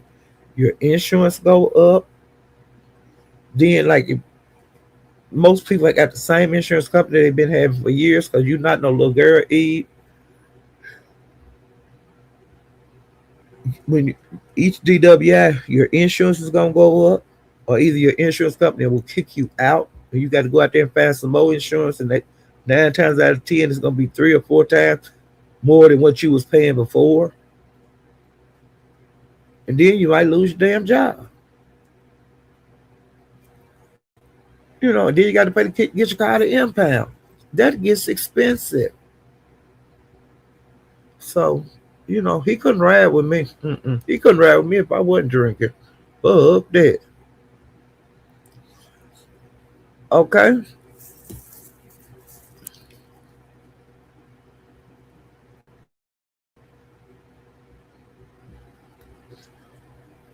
He called me a buster,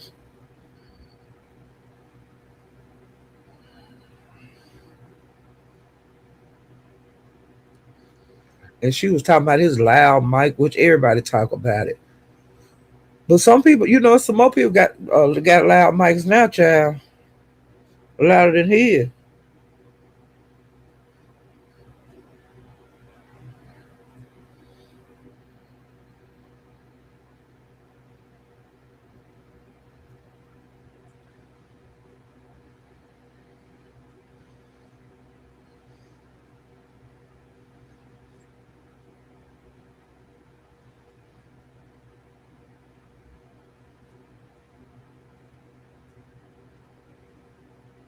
And he said he built his empire, and his empire is called Flawless World. And he said that they don't need to be getting in his personal life.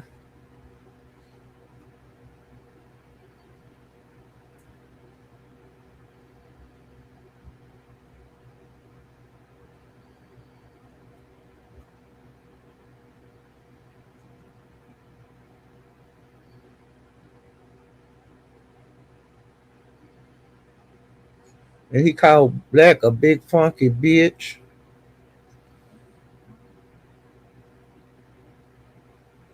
And he said that his channel is a parody.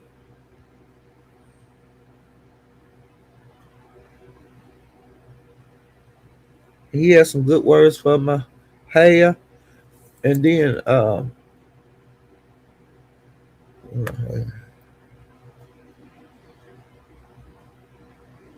and he said he could write a book on all the ussy he had.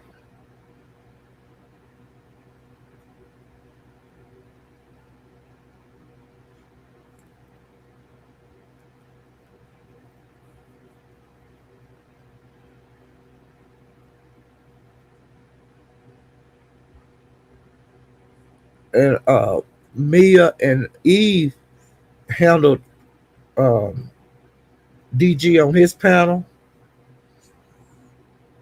and they did him on Lax panel, and they did him on Eve panel, and they handled him good.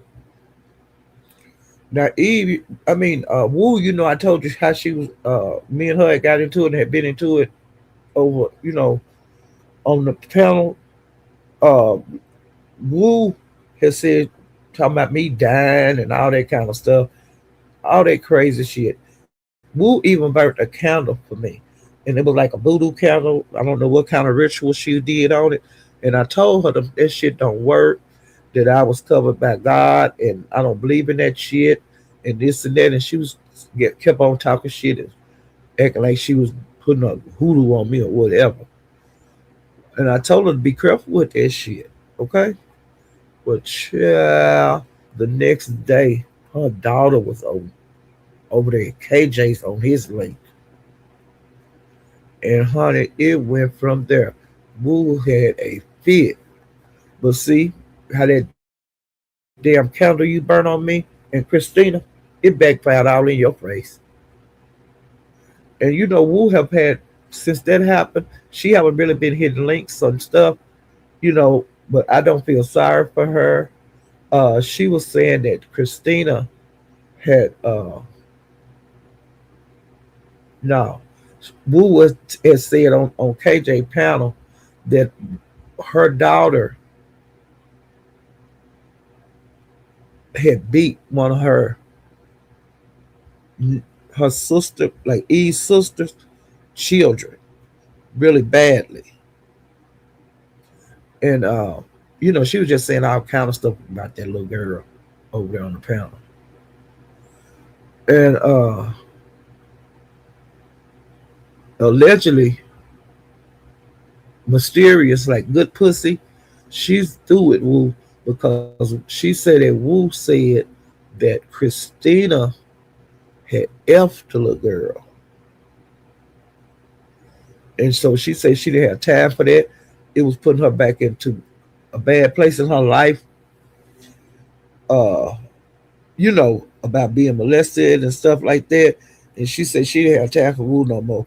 But she said that Wu had told her that the girl, her daughter, had aped her Wu's sister's child. And come to find out all that was lies. And see, and that's how Mysterious found out that she had been lied to. That kind of bad lie. Wu would tell her whatever lie to get her out of the situation she's in at the time. And she was mad and sad and blue, and Candy and Christina, because she said they the one that brought her to King James Page. Now I don't know, but she really didn't get a little girl time to say nothing, because every time the little girl tried to say something, she cut her off. And then of course the next day and that night, it was lives going on everywhere saying that little girl didn't have no business coming over here. Well, she's a grown woman, she's 30-some years old. But they were saying that girl didn't have no business coming over here and talk about her mama and this and that. But the girl said that Wu had threatened to spit on her grave when she died.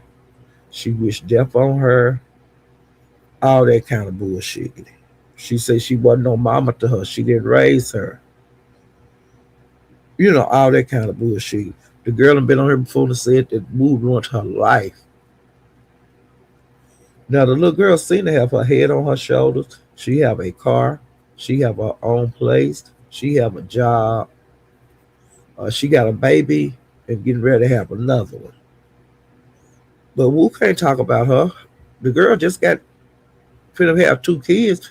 Wu got a house full of them that she didn't raise, and the little girl raising her own kids. Now Wu's sister do help the little girl out when she needed, which ain't nothing wrong with that.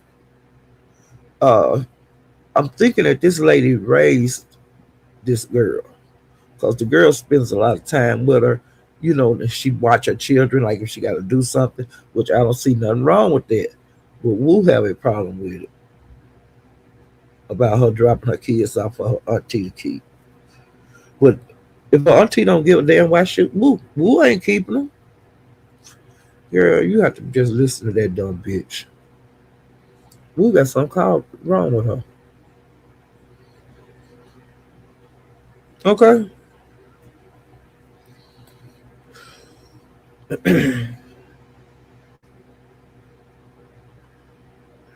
And like I said, everybody ate off of that little story.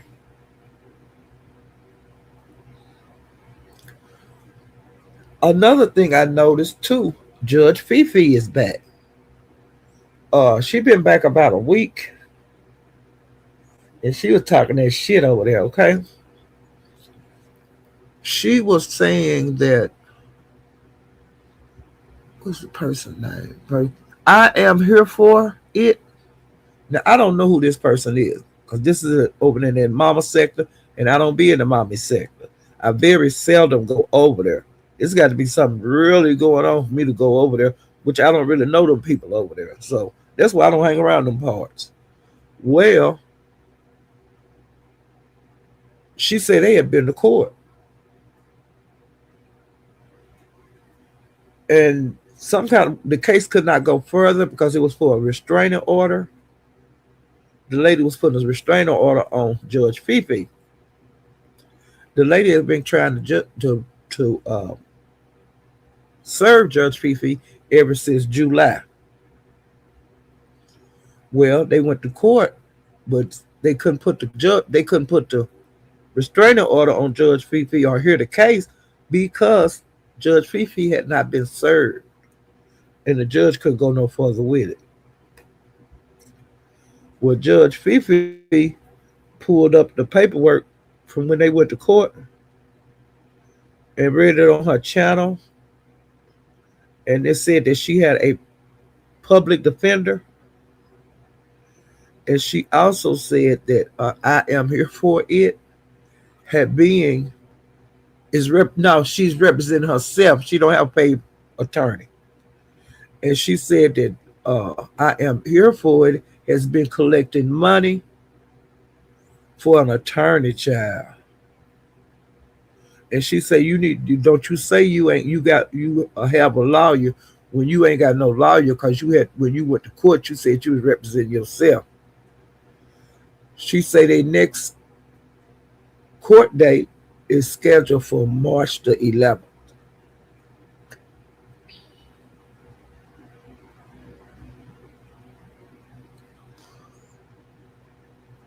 And she wanted to know, where was the people money that donated to you for your attorney?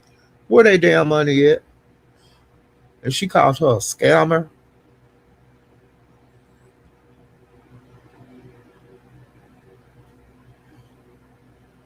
And she said that she was gonna slap her in her dentures, in her teeth. I said, what? I seen a guy, and I don't know this person, named DJ Q Squad, and he hit Big Link the other day. And he said that Ratchet had struck him, and he said that he got P-bomb the way he lost his last channel. He said he got P-bomb, struck. He said they tore his ass up over there, and he lost his channel, and he had to rebuild it back up. And he came across my timeline, and I subscribed to him because I don't know him. He said he did all that to him in one day, child.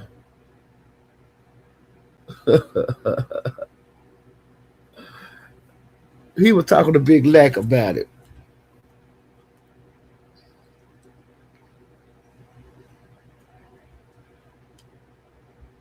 And Big Lack, when he went live, he was talking about the Mink and Sean G situation. Because, like I said, everybody was talking about that over there. And he said that Mink was getting, he said he could tell that Mink was getting on Sean G nerve. And he said you could hear the frustration in Sean G voice. I could hear it. You know, you can cut the tension with us. A knife, honey.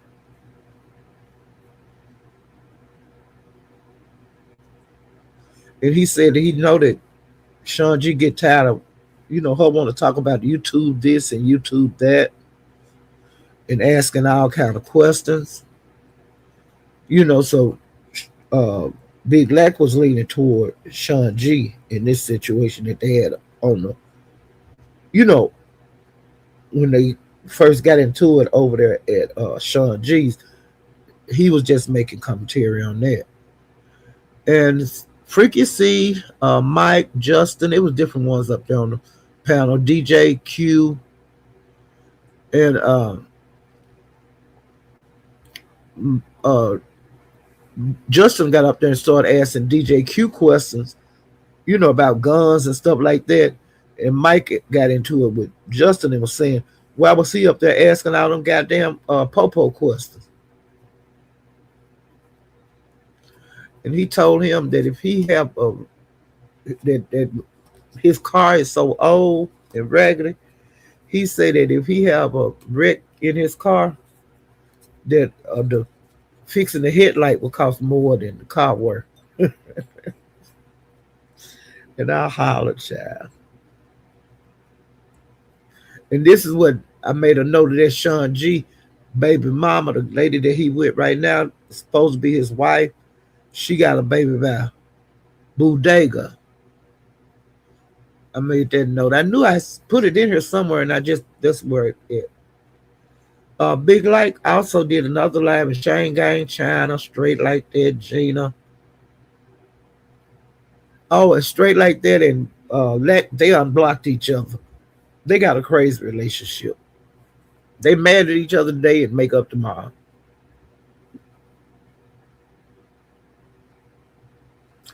And he, Big Lack asked straight like that, how did he feel when Sean G told Mink that she can't go back to his channel?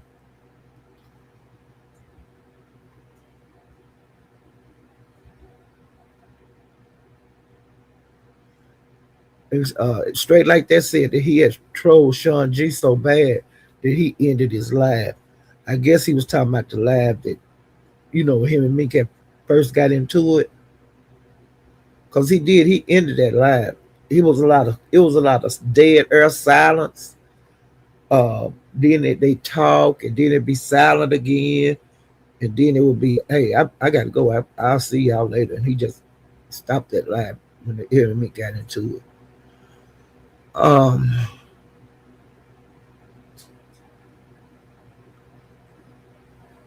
and Ratchet, he hit he hit Big Lack Link, and he said that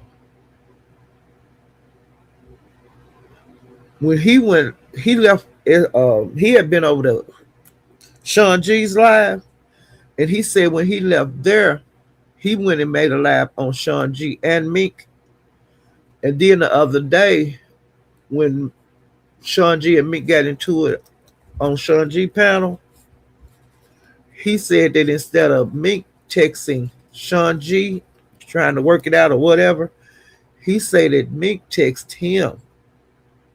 So she didn't reach out to Sean G. He made a kind of big deal out of it. She reached out to me. And then she went to King James, she moved around hidden links.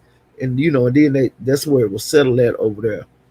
Well, it wasn't settled, but that's where they finally came together, was at the captains. So I don't know.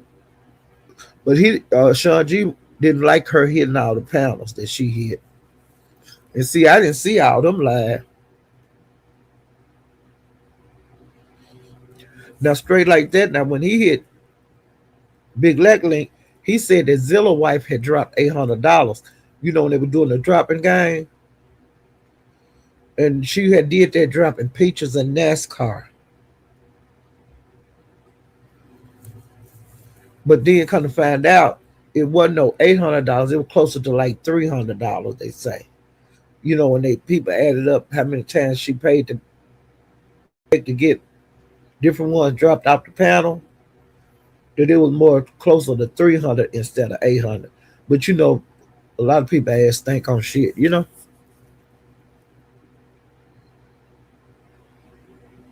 And Zilla wife, she was saying that it was the principle of the thing, not so much as you like beating me out of money.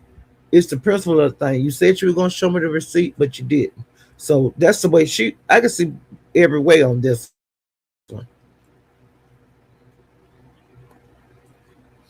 And then Lack was showing messages from Discord. Somebody, I don't know if it was the Captain Discord, Sean G Discord, or Mink's Discord. I don't know who Discord it was from. Because everybody got Discords now. But then Zilla wife did double down on that she was going to go to the police. Because I think her bank had told her she got to make a police report.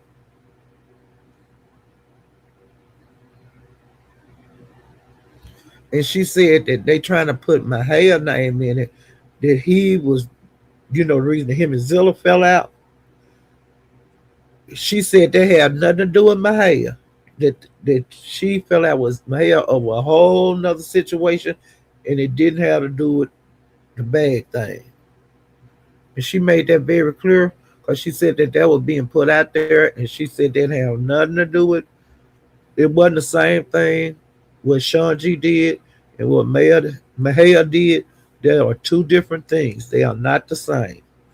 Because people were saying that Zilla wife was doing that every time she get mad at a content creator, that is due to the bag drop game. That she feel like she ain't, that people not sending the money or whatever. But Zilla made it clear that ain't got nothing to do with her and Mahaya thing. I think her Mahaya thing had something to do with Gina. I'll have to ask Mahaya. Either I might have asked Zilla wife if I see her, on a panel, I could ask her. So I could be clear. But Zilla White said she really don't give a fuck.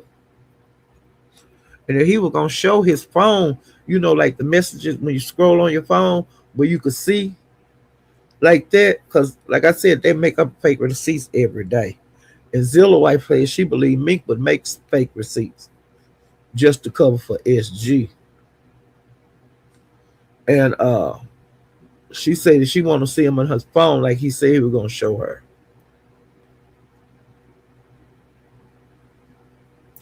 And on Big Lex, somebody bought Candace down. I mean, soon as she, got ready to start talking, they bought her down for $50. And she sent $120. And she never did come back on the panel, child. I said, get down, Candace.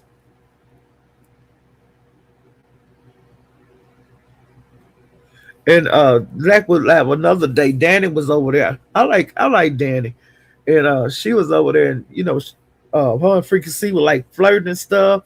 And he was calling her on the phone and letting us listen to it. She was letting us listen to them talk and this and that. And at the beginning, now before this happened, they didn't really didn't have very much to do with each other on the panel. It was kind of dead. But Danny got up and danced. He had been live like an hour or so. And Danny got up and danced, Tony, and she had on her pajama pants that you could kind of see through. It had a black thong on. And she turned around and she was shaking her butt. Well, she got a big butt. She was shaking her butt, and Freaky C, that's when he asked her for a phone number, and they started talking on the phone and shit. I was hollering, do you hear me? And Freaky C started trying to talk like a pimp, and she wasn't wanting to hear that shit. She said, you got to talk to me like a man. And needless to say, their relationship did not work out. It was started and stopped on that panel. Well, the next day when Lack went live, that lady, that LA came over there and hit the panel. And I guess Freaky C's supposed to be a hot item now. And she asked Freaky C to be her Valentine. And I fell out. You hear me? She wanted him to be her Valentine. He said no.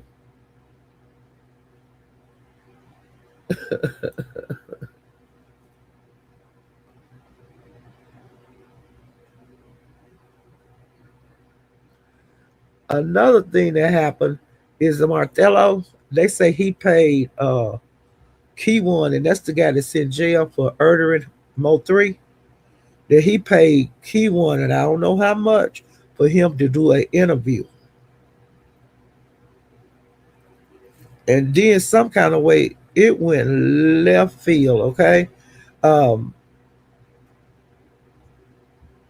the captain started asking them questions on his panel, and the stuff wasn't sounding right because it was a play, but they didn't have time to form the play, or they didn't have it set up like they wanted to set up with Preachers, Martello, NASCAR, I check Sean G and Meek. They didn't have the play right. It got messed up before it even started. Well, Peaches, she wound up having to like take the file because don't nobody believe nothing that Peaches say. And Martello, I don't know if him and Sean G fell out because they were telling Sean G how Martello be talking about him and they supposed to be cousins, and which they wasn't getting along when Sean G went to prison. But after he got out, they became okay with each other. And they supposed to have a team. And they got started talking about shit that was going on with the team. And the team is all messed up. So, honey, they ain't got no team. It's cracks all in it. And who was asking the questions to them, it was happened on Captain Link. So Prince has been into it with several people, with Straight Like That, just several people. It was just a damn mess. I couldn't keep up with it. That's all I'm gonna say about that. Okay.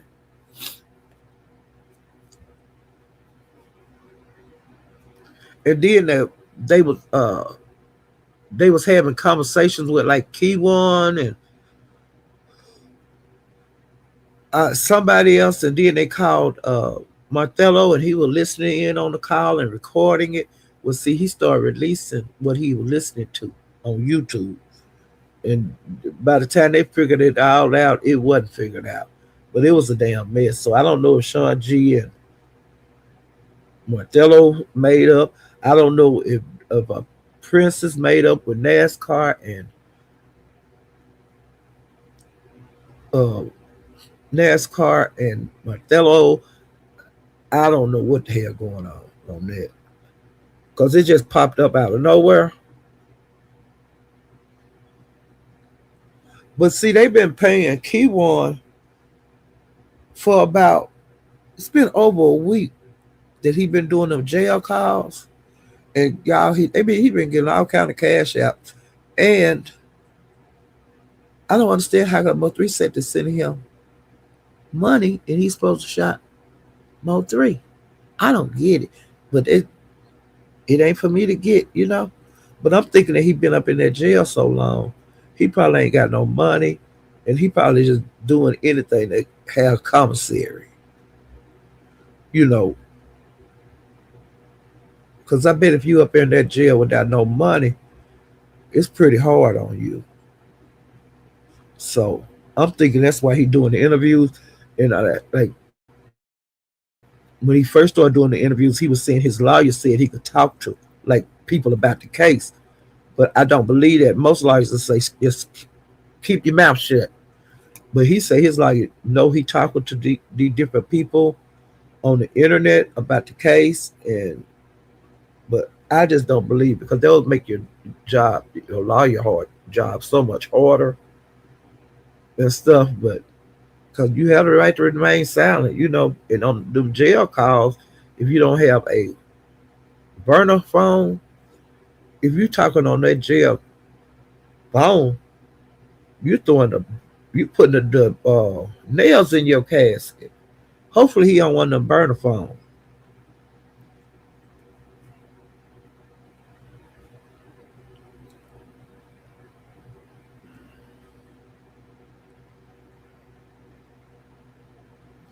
And Danny and Roger Rain got into it. Now, where they beef come from, I don't know. I don't try to figure out where these beefs come from. I just know they beefing. And I like both of them too.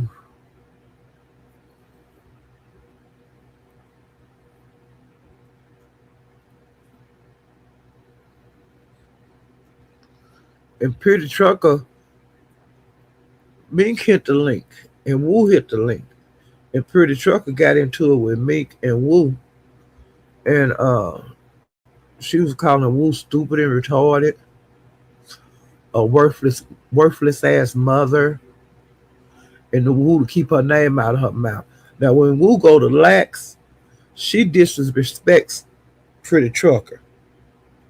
Like Pretty Trucker be sitting up there not saying a damn thing. She let him talk to Lax, whatever they want to talk about. But then Wu always reach for Pretty Trucker. And Pretty Trucker been getting on her ass when she come over there. So I don't know if Wu will be back, but she told Wu ass up.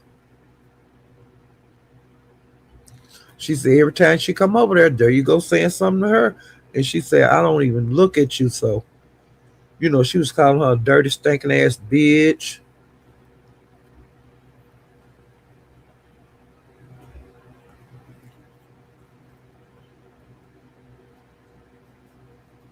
And she said, Lack ain't been looking for her.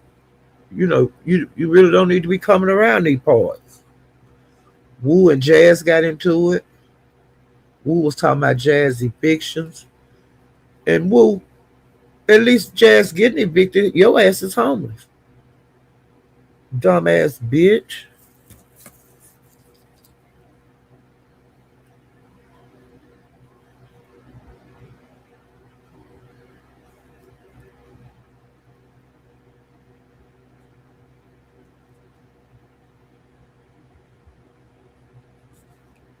Okay. And King James, he popped up over there at Big Lex. And they got it. And him and Big Reed got into it.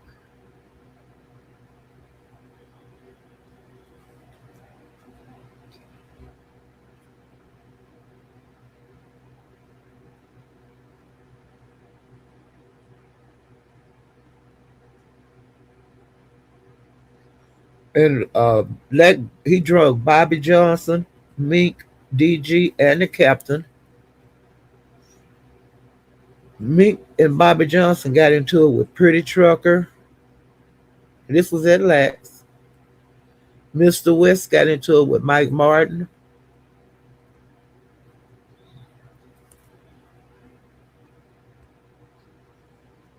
And Gas Man, he was into it with a lot of people on that panel. And he got bought down. They just got tired of him. It was Jelly Bean and him got into it.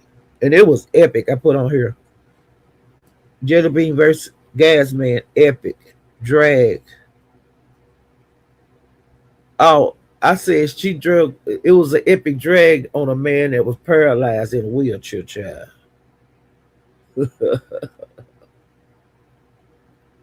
And he paralyzed from like the neck down, but you wouldn't think it, honey.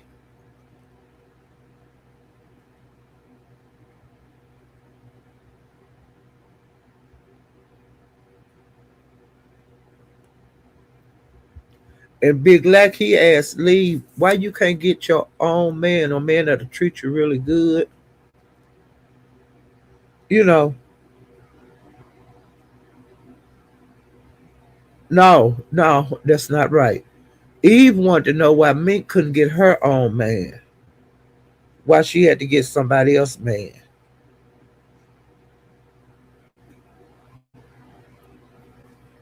You know, and she say that she's a side hoe, a fat tramp, bad body, bad face, built, bad feet, bad life, bad living arrangements, striking down page, bitch.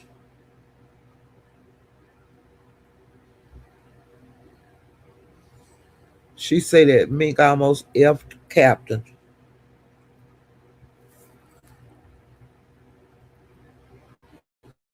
And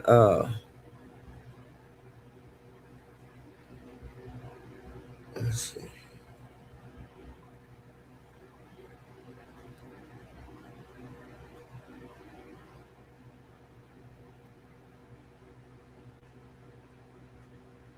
And she wanted to know why she was on Mink. Black panel after striking him.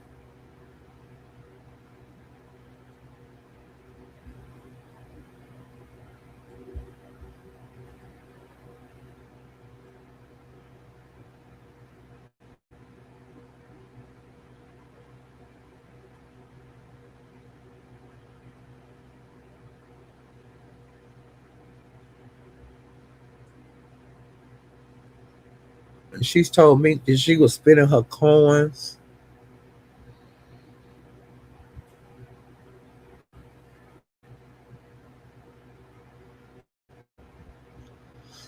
And Mia was up there and she told Eve that DG had ate her from the front to the back.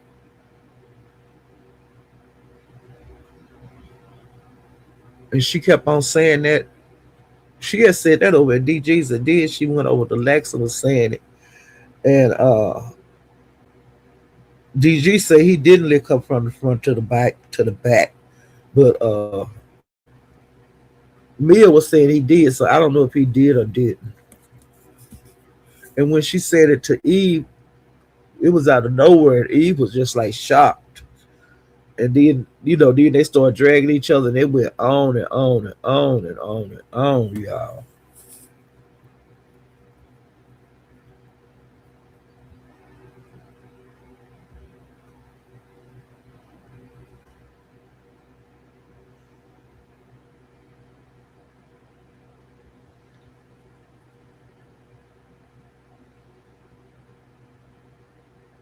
And then Eve had went live, and she drug she drug DG.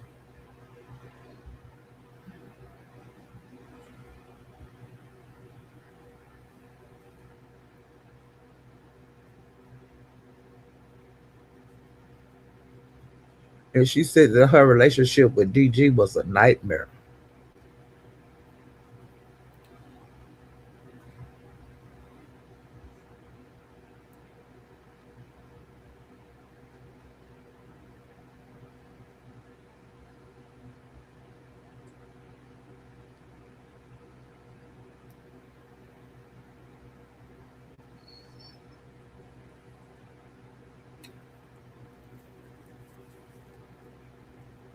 And now Mia, she has been quiet.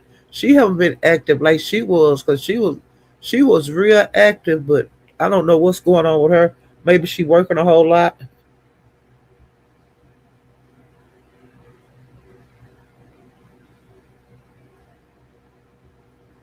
And Lex said me and him gonna have an OnlyFans.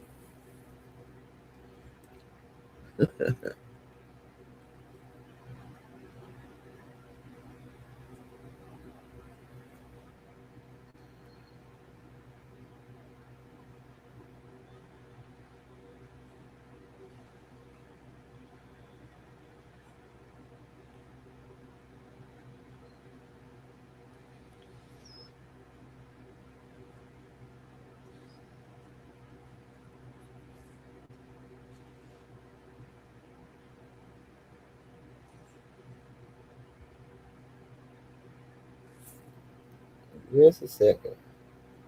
And MHB, he been on the rampage that he was dragging Brandon, and he was calling him Backpack Brandon.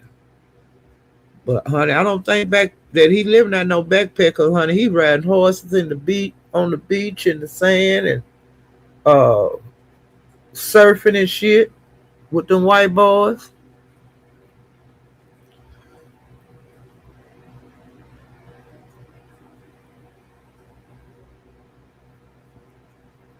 And DG was saying that Mia was behind that she didn't want him fucking with uh the captain. And that he said that she probably be behind the scenes with Captain and you don't listen. And I was just saying, what?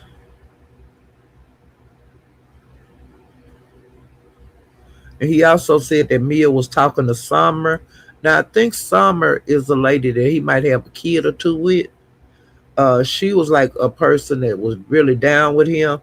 Now I don't know if they still together or not. I can't keep up with, you know, DG's relationships with who and all of that, because you know, some people think he a ladies man. And it's a lot of ladies, most of his followers are ladies, which that's usually how it is with the guys anyway. But he do kind of fraternize with the subscribers.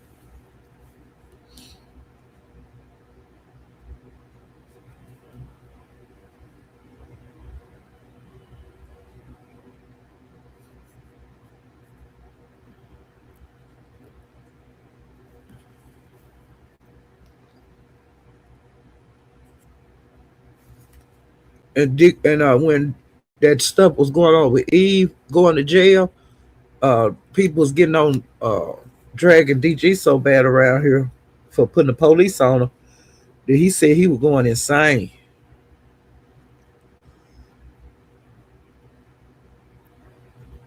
And then that's why I put on here he had her locked up on her birthday. And the police took him to a homeless shelter.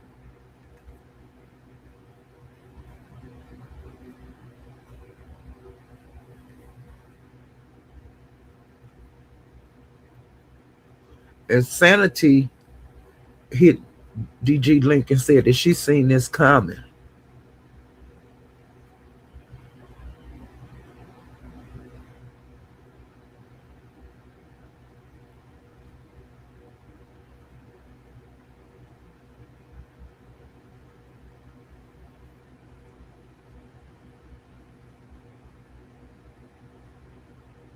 And that's one of the nights that Naima hit DG Link, and she was calling people nigglets and nigger bitches.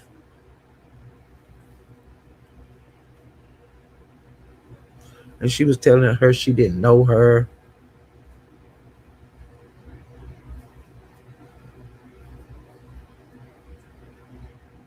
and she wanted to know where Mia was, and she talked about her camera slip. Sandy wanted to know where Mia was,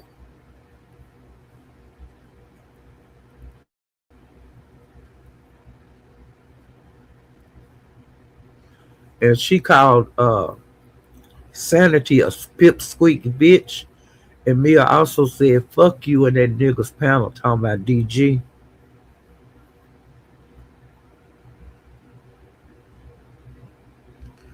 And she said that she was a pussy and she was gonna keep blocking her everywhere she seen her.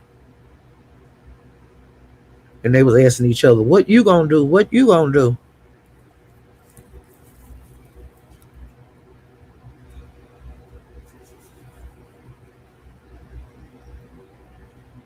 And Naima was telling Mia that she's a city bitch and that Mia was a country bumpkin.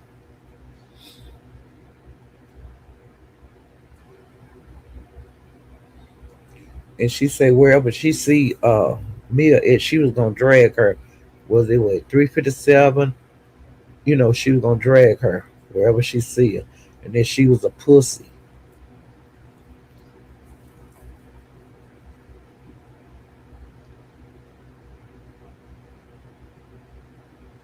And she wanted to know why Mia had a problem with her. Sanity did, and she said because the day before you were sucking her dick in the Discord.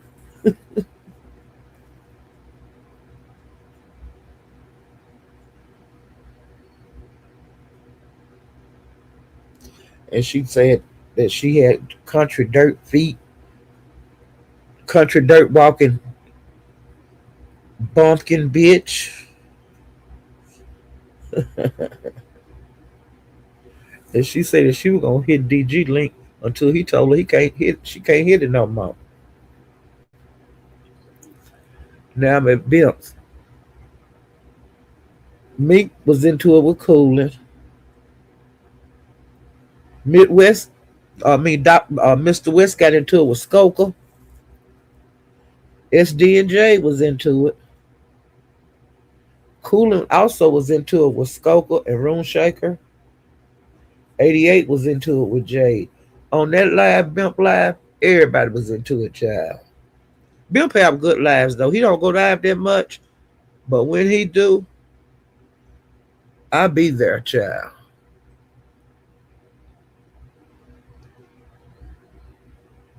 Now, IGT have been going live a little bit. She been having some good live. Uh, Swedish Brown and Royalty was into it with China.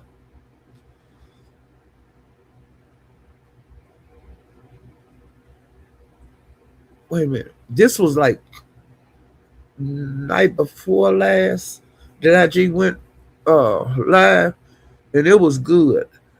She had uh lives on two different nights, and both of those lives was good. Now on one of them, child, Eve was just she was dragging everything. And her and Rune Shaker got into it, and I don't know where the hell they got into it from because they was okay at first. And then one person said something, the other, it was crazy.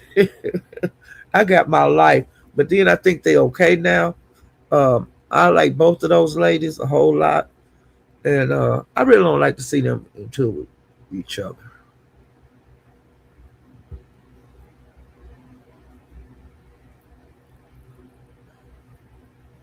And Gigi and Mr. West got into it. Now, when he came up on the panel, he was being nice to her, trying to holler.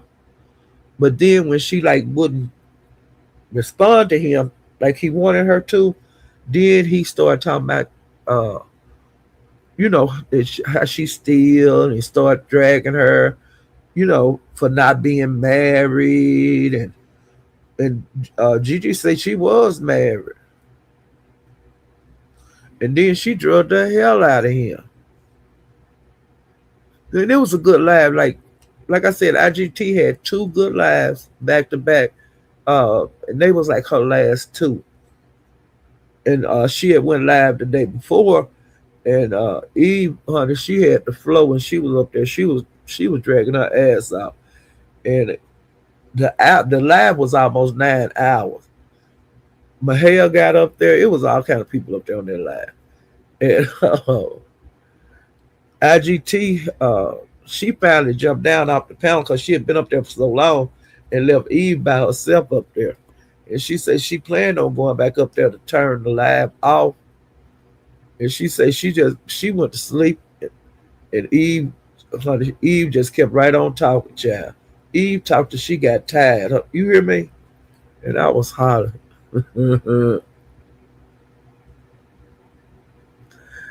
Big Reed went live, and he had Swedish up there. And you know, they was calling Meek the Popo, and they was calling it Sean G the Popo. And she was Swedish Brown was telling Sean G, but Sean G wasn't there. But she was saying, you deserve everything you're getting because people have tried to tell you about Meek, and people have tried to tell Meek about him. So they both getting it.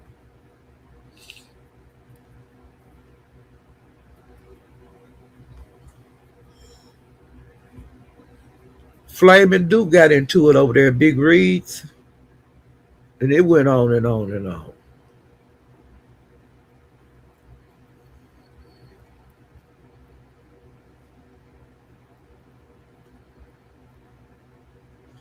And Cooler, she was dragging over at SD. She was dragging Book.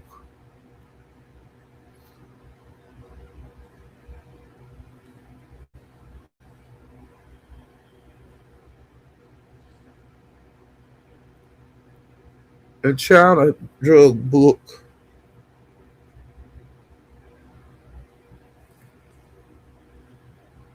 And SD unblocked everybody. Miss Fred and Cooler got into it, and she called Cooler a flip flopper.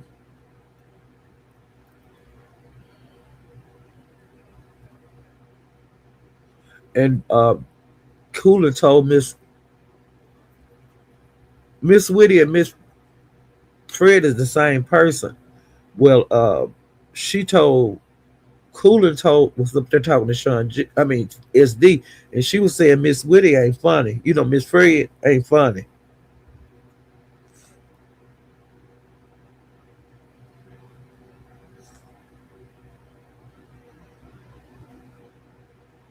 And Bobby Johnson was going at T Topics.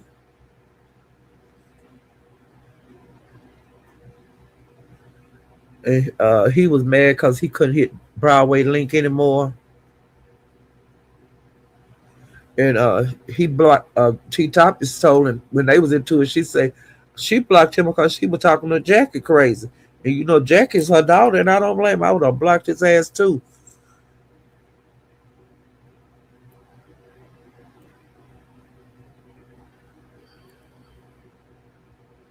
She said Jackie and Big Baby. That he was talking crazy about them. EJ got up there and drug Bobby Johnson and KJ. And that night, KJ, he be going too far. But hell, how far is too far on YouTube? But he told he told EJ that he was going to have her swatted.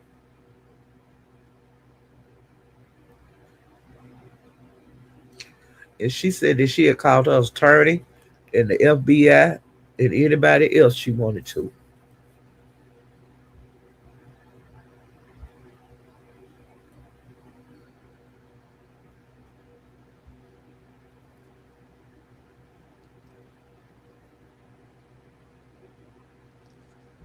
Okay, in some kind of way, they was bothering Callie about being over at Meek's, and they were saying that Callie said that Meek didn't ever call a CPS and stuff on anybody, and Callie said I never did say that, but she said that by me calling CPS and different ones on different folks on here, she said they have done it too. The other people have done it too.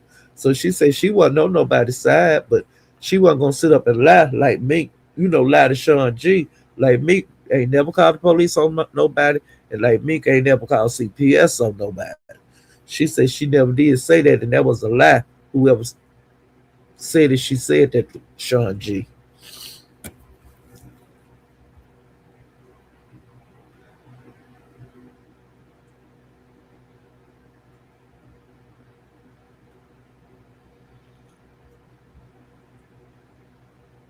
And she said that she had did a live on that. And SG Sean G hit the link and said SD was his partner. He thought they were, cool. And he said he had called uh, SD the night before, and SD told him, "You a goddamn lie. You ain't. I ain't talked to you." Cause see, they was threatening to meet up not long ago over there at Mahaya's, and then after SD went live the next day, then Sean G hit the link and said, you me and you cool, you my bro, and you called me yesterday, and SD was saying, you a damn lie, you ain't nothing to me.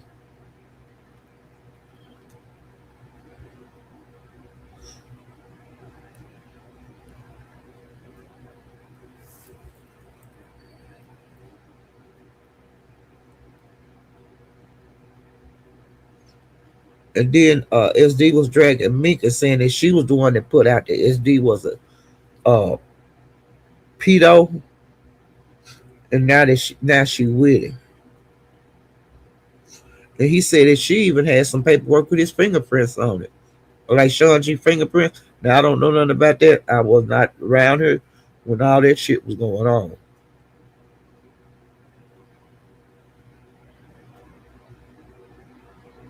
And he was saying there was some fake assholes. He told Gina to leave his life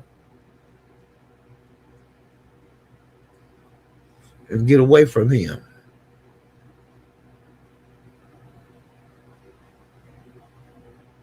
And then Meek and Gina was hitting the back chat, and he told him to get out of his back chat to leave him alone. And he said he don't know why Sean G came over there. He said because all of them fake, and he wasn't falling for that shit. And you remember I was saying I didn't know. I had questions about the Mia lady that's over in the MO3 sector, and the lady that be over in the beef sector, but she's with the street sector, I think. Her name is the Mia over here in the MO3 sector is Mama Mia, aka Op Mia. The one that be over there in the beef sector and the up the street sector, her name is Mia. Mia is magical, and she from the street sector. See, I didn't know if they was the same woman, you know, but I found out they are different. And Rule Shaker, her and Coolin have been bumping heads lately. Now I know they don't really care for each other, but they will tolerate each other. But something have happened that they don't fuck with each other now. And I like both of them, but I can't be in their business. Uh, Stacks and China cussed out Flame the other day because they say he was being real friendly with Duke. And see when they kind of got on his head, he hung around over there at the China. He ran over there and started hiding out. But then all of a sudden he don't come over there like he used to. Cause see, they were saying that he was a pedo too. Cause that's the first thing they call these men on here when they fall out with them or whatever. They use the pedo word over there in the Mo3 sector a lot. Okay, cause you don't hear that over here in the B sector very often. But over there in that Mo3 sector, they're calling me a pedo in a minute.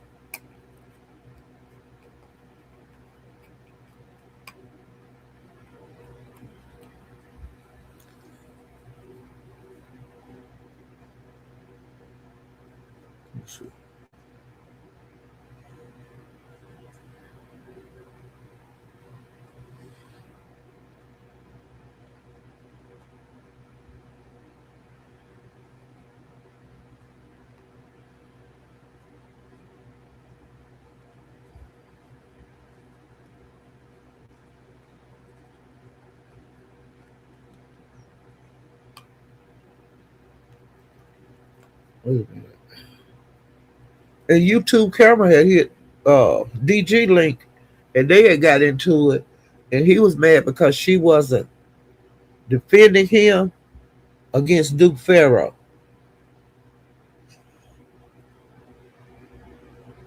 And that's just a stupid situation. And she said that she told him that he not gonna check her about like Duke, and I don't blame her. Which how you gonna check me for not checking Duke when both of y'all mean? And I don't blame her. I wouldn't do that. But she got to remember they goes against people for her because she goes and get them. Cause she tried thought that shit was gonna work with Duke Farrow on me, but me and Duke had he came over here in my live, and I was talking to him, and he was typing back to me in my chat, and I told him to stand down. This is women business. Do not get in this, Duke. Don't get in this. And he said, okay. But see, she had went over there and tried to get him to come against me when DG and her was coming against me. And I drug her ass. D and DG got it and all of that. And that's how that shit happened. And what she gonna go get a nigga for? That's what I'm saying. Why you gonna go get a nigga for me? Let's go head to head, bitch. And then he was coming at me so hard. DG was coming up. I forgot all about the YouTube cameras. I had to focus on him. Because he was over there calling me out and shit. Over there in MO3 said like I'm a run off. Bitch, I wish I would. I wish I would. And I guess he figured since he was doing that bullshit over there that she should do that with him and Duke. But her and Duke is cool. Just like she cool with you. But she had sex with you, DG. As far as I know, she didn't have sex with Duke, but they said she had sex with Duke. Eve said she did. Now I believe Eve before I believe you too, Karen. But Duke, I haven't heard him say that they had sex or anything. But I don't put nothing past her.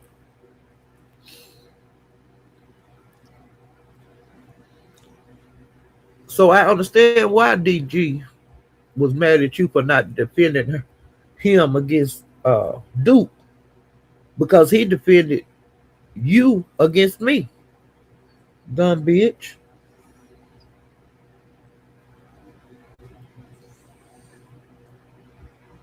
And then another thing, MHB did a live, and he found out that Sean G was in.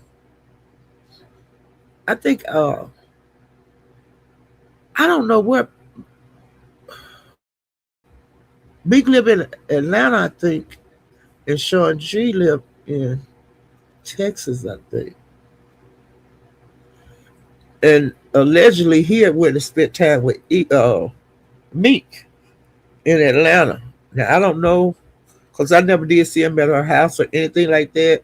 But hell, I could have been in the B sector. I don't know, but it was rumors out that DG was in Atlanta for a while with her. I don't know if it was for the weekend. I don't know how long it was for, but that's what I heard. And the MHB was wondering if his parole officer knew that.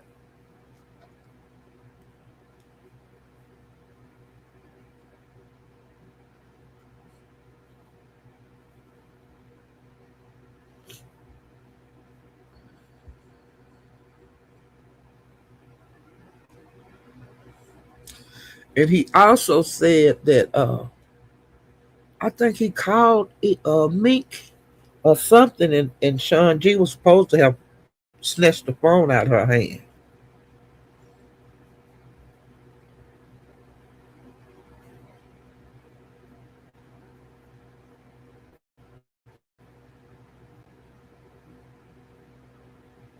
So I don't know. I don't know. And when Cam was dragging him yesterday, or was it today? He was saying that like when Sean G got out, that he showed himself eating a triple hamburger and all kind of stuff. And Cam say that's why he look raggedy, sloppy, and he said his hairline is messed up, and he said that Sean D need to cut that shit off his head. He need to go bald. But when the guys start getting older and they start losing their hair or whatever, a lot of them are trying to keep their hair, whatever little hair they can keep. They just refuse to cut it all off. And he might be one of them kind of guys, you know. Or either they keep a cap on when they be bald in the top and just have a little hair around the side. But I'm gonna tell you this here, this guy he was older than me, and I used to braid his hair and stuff, for some extra change when I was a teenager. And he was one of my brother's friends, and he had the prettiest hair on his head, child. And so as we getting older, he got into the cowboy stuff, wearing cowboy hats all the time, and jeans and all that, and the boots. And this other guy was the same way, but the first time I seen it was with Russell, the guy that had the real pretty hair that I used to braid. Child, I was out somewhere one day, and he took his damn hat off, and he looked like Bozo. And I was saying, what? I didn't know he was bald. He had his hair still long, where it hang up down, around out of his hat. But it would be pretty curls because he had beautiful hair. But child, he took his goddamn. When we got older, took his damn hat off, and the top of his head was smooth, honey. And I said, what? And another time that I found out this guy was bald, because he way older than me. And he's a cowboy too, wear cowboy stuff, everything cowboy. And child, we was at a funeral, and I was raised Pentecostal. And so a lot of the people that do die, there's Pentecostal, they had a church funeral at church. And then I helped my mother in the kitchen and all that kind of bullshit. Well, child, he called himself gonna bust up in there with his cowboy hat on. And he had been in there for a while, child. And we was in the kitchen, like had went come out to church and went in the kitchen to get to get the kitchen ready for the people to come serving the family. And honey, he gonna walk through that damn line to eat, get him a plate. And my mama looked at him and looked at the top of his head, that hat, and she did her head some kind of way. And you could tell he didn't want to take his hat off. And child, when he did take that hat off, he looked like Bozo too. And I hollered. I couldn't holler at the church now. But I laughed and laughed and laughed at that. Because I said, I always thought that man had hair. Because he had pretty hair around his cap. But honey, you let some of these men take these baseball caps or these cowboy hats off their head. They smooth like my hand. But the first time I was shocked. I was like, what? Oh Lord Jesus, let me hear it up so I can get through. And Drip, y'all remember that guy Drip that's from that sector? He was supposed to have a woman pregnant and she moved to Oklahoma. It was, that storyline that I got tied up over there at Envy's. Well, he'd been hanging around over there in the MO3 sector. And I had been wondering, was that the same Drip? And then he started talking, they started talking about that bullshit with him that they were doing over in the Envy about to the beef sector. And honey, I got out that damn laugh so fast. I said, I'm not finna go through this goddamn bullshit again. Because the woman supposed to have had the baby, moved to Oklahoma, turned into a lesbian affair. Then she supposed to went back to wherever he Drip lived at, and they supposed to have the blood test, and the baby supposed to be turned out not to be his, and then it turned out it wasn't no goddamn baby. I ain't got time for that, because that's a waste of time. Damn. They took that shit from their sector to another sector to the beef sector, then wound up over there in the MO3 sector. And honey, anytime I don't know what happened with that story over there in the MO3 sector, it must have fizzled out immediately because I have not seen or heard that shit over there. And I'd be kind of everywhere, you know. But I can't remember who live I was in. And here he come. And they was talking about him. And I exited stage left or right. I don't know which way I went. But I got the hell out that live. Because I wasn't going through that.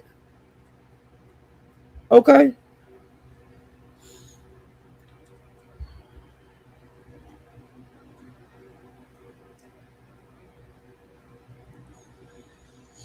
Okay, now Eve, you know, I told you guys that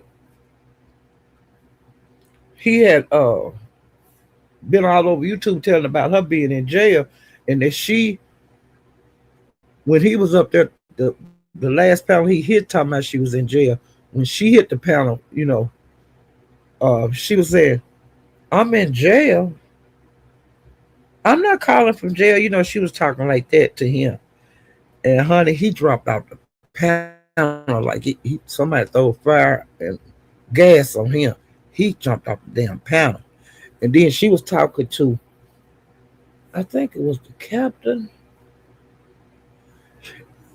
She was talking to whoever the channel holder was. It was either Bim or the captain. And she jumped. They started talking. And so then, you know, when him and after DG left, she explained, she said, now look, when he was in jail, I never did come to YouTube and say he was in jail. He had been in jail, like for jumping on her that time. He had been in jail like over 2 weeks. Eve never opened her mouth. But this nigga, as soon as the police dropped him off at the damn shelter, he come straight to YouTube saying she was in jail. And she was just talking about him like, oh, she talked about him like a dog, y'all.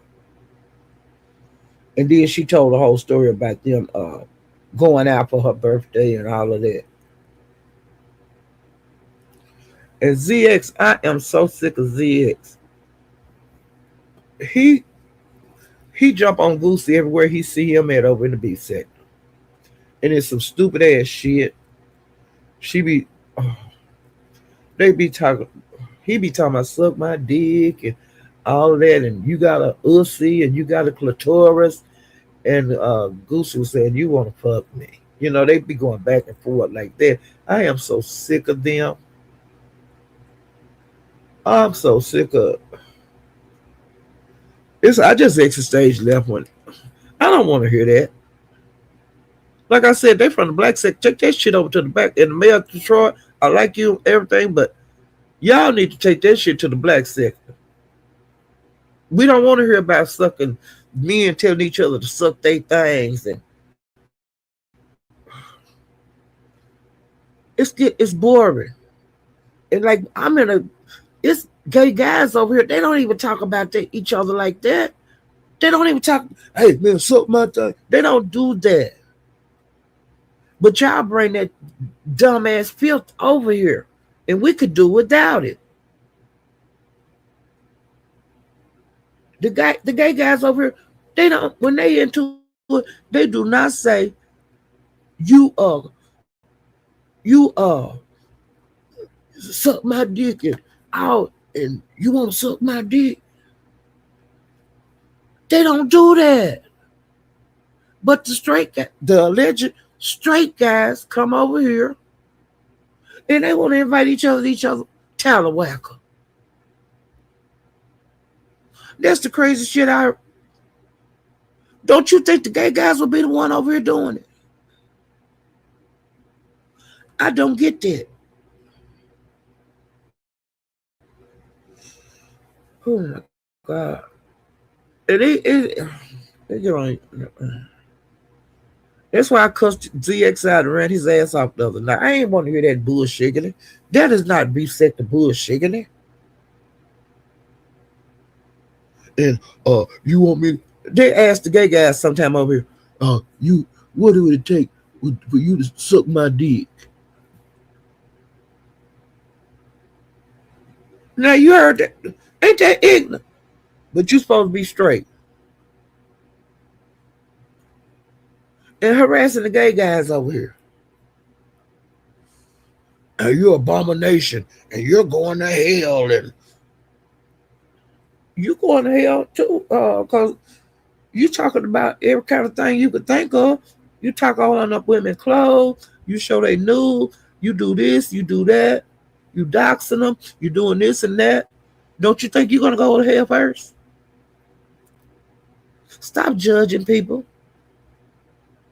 I don't have nothing against gay people. You want to be gay? That's on you. I know I ain't. But if I was, it'd be my business. If I was gay, I'd be loud and proud with it. I wouldn't be hiding it. But I ain't gay. And why would you want to be over here? If it offend you so bad, why do you want to be over here with the gay guys and the lesbian ladies? Why you want to approach the lesbian ladies and you know they're lesbian? Like this is one of them said that you might need to ask the woman, hey, are you straight?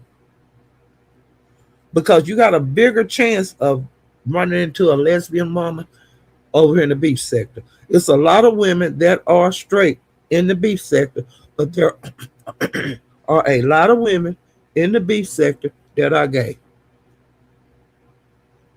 And we got the studs, we got the films, we got every kind of gay woman it is. Just like we got any kind of gay man it is. We got the drag queens, we got transsexuals, we got the girls that want to be boys, whatever they call that. You know, we got people that have had the surgery. You know, we got it all over here. So it would be a good idea if you want to hang around over here. You need to ask. Don't just jump in at people over here, because everybody don't want your DICK. Everybody don't want you to do things to them. But there's some of these women over here that do want it from you straight guys. We're very gay friendly over here. And there's some beautiful women over here. You know, straight women, beautiful. You know. And there's some women want to get serious. Some women want to just date casually. You know, it's all kinds. And we got some hoes over here too, okay?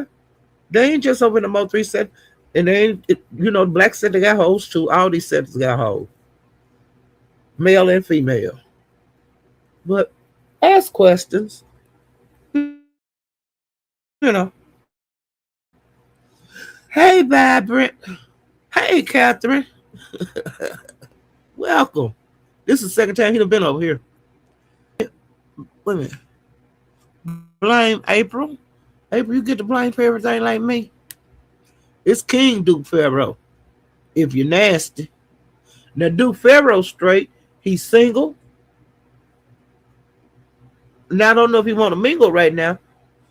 But, that's a single straight man. Hey, peoples. Hey, Swamp Talk, Louisiana. Hey, Lottie Dottie. We like to party. Hey, Vicious Libra. Hey, Queen Tulsa, child. You finally left from over there in the MO3 sector. Child, you had me hollering on that panel. When you was on that panel with the men. Child, when you said about the Super Bowl that you wanted to hike with his booty up. Child, when you were saying they were fighting over you. Child, I got my life. Do you hear me? You had them going over there, child. I told him over here that when I went live, I say, Tulsa over there with her dress over her head, her skirt over her head, just having a good time over there in about 3 seconds.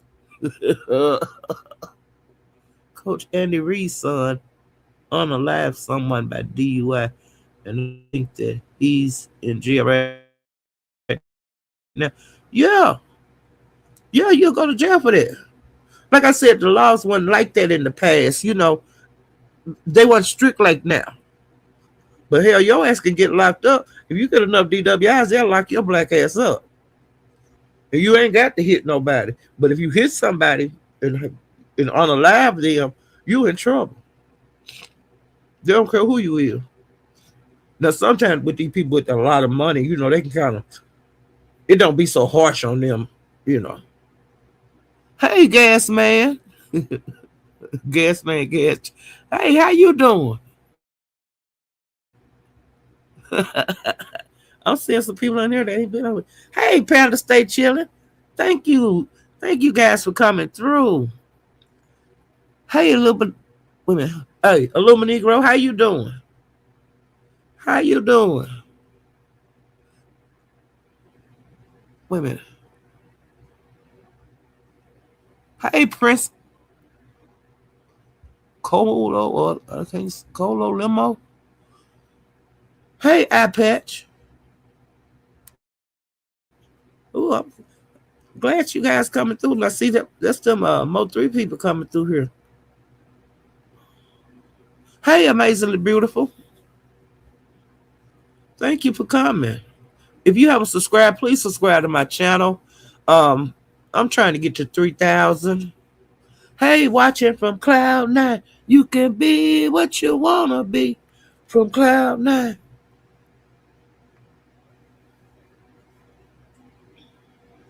Hey, control your girl. Control your girl. That's what I was saying over there at Mahaya's when Tussle was over there running amok. Yeah.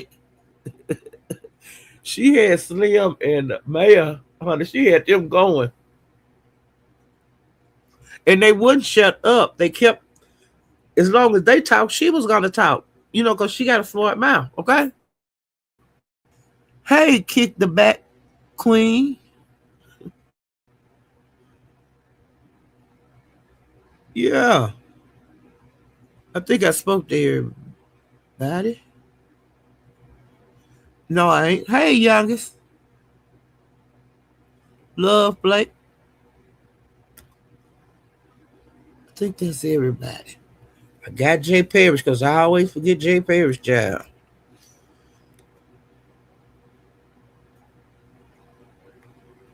I think I got everybody. And Catherine, you ain't been in nothing lately. I was talking about Pastor earlier. I get a kick over there too. But I'm getting ready to get off of here. I've been on here 3 hours. And taking my black ass back over there to that MO3 sector. Yeah, that's just where I'm going. I'm gonna swing through the beef sector. And if it ain't popping, hey, I got to get out of here because I like to have stuff going on all the time. And over there, they're younger and they just keep stuff going. Even if it is a play, I enjoy it. Okay, I enjoy YouTube a whole lot. And like I said, please subscribe. Please like the video. And if you'd like to donate, there's my Cash App on the screen, child. Ooh, child. I wonder what I missed over there in that MO3 sector. Child, they've been fighting and acting the biggest damn fool. The men been fighting. The women been fighting. Everybody been fighting, and I love it. Ooh, child. I wonder how the Mink and Sean G situation is going to turn out. Ooh, child. And Zilla, I wonder what's going to happen with you, girl. I'll see you guys next time. Bye.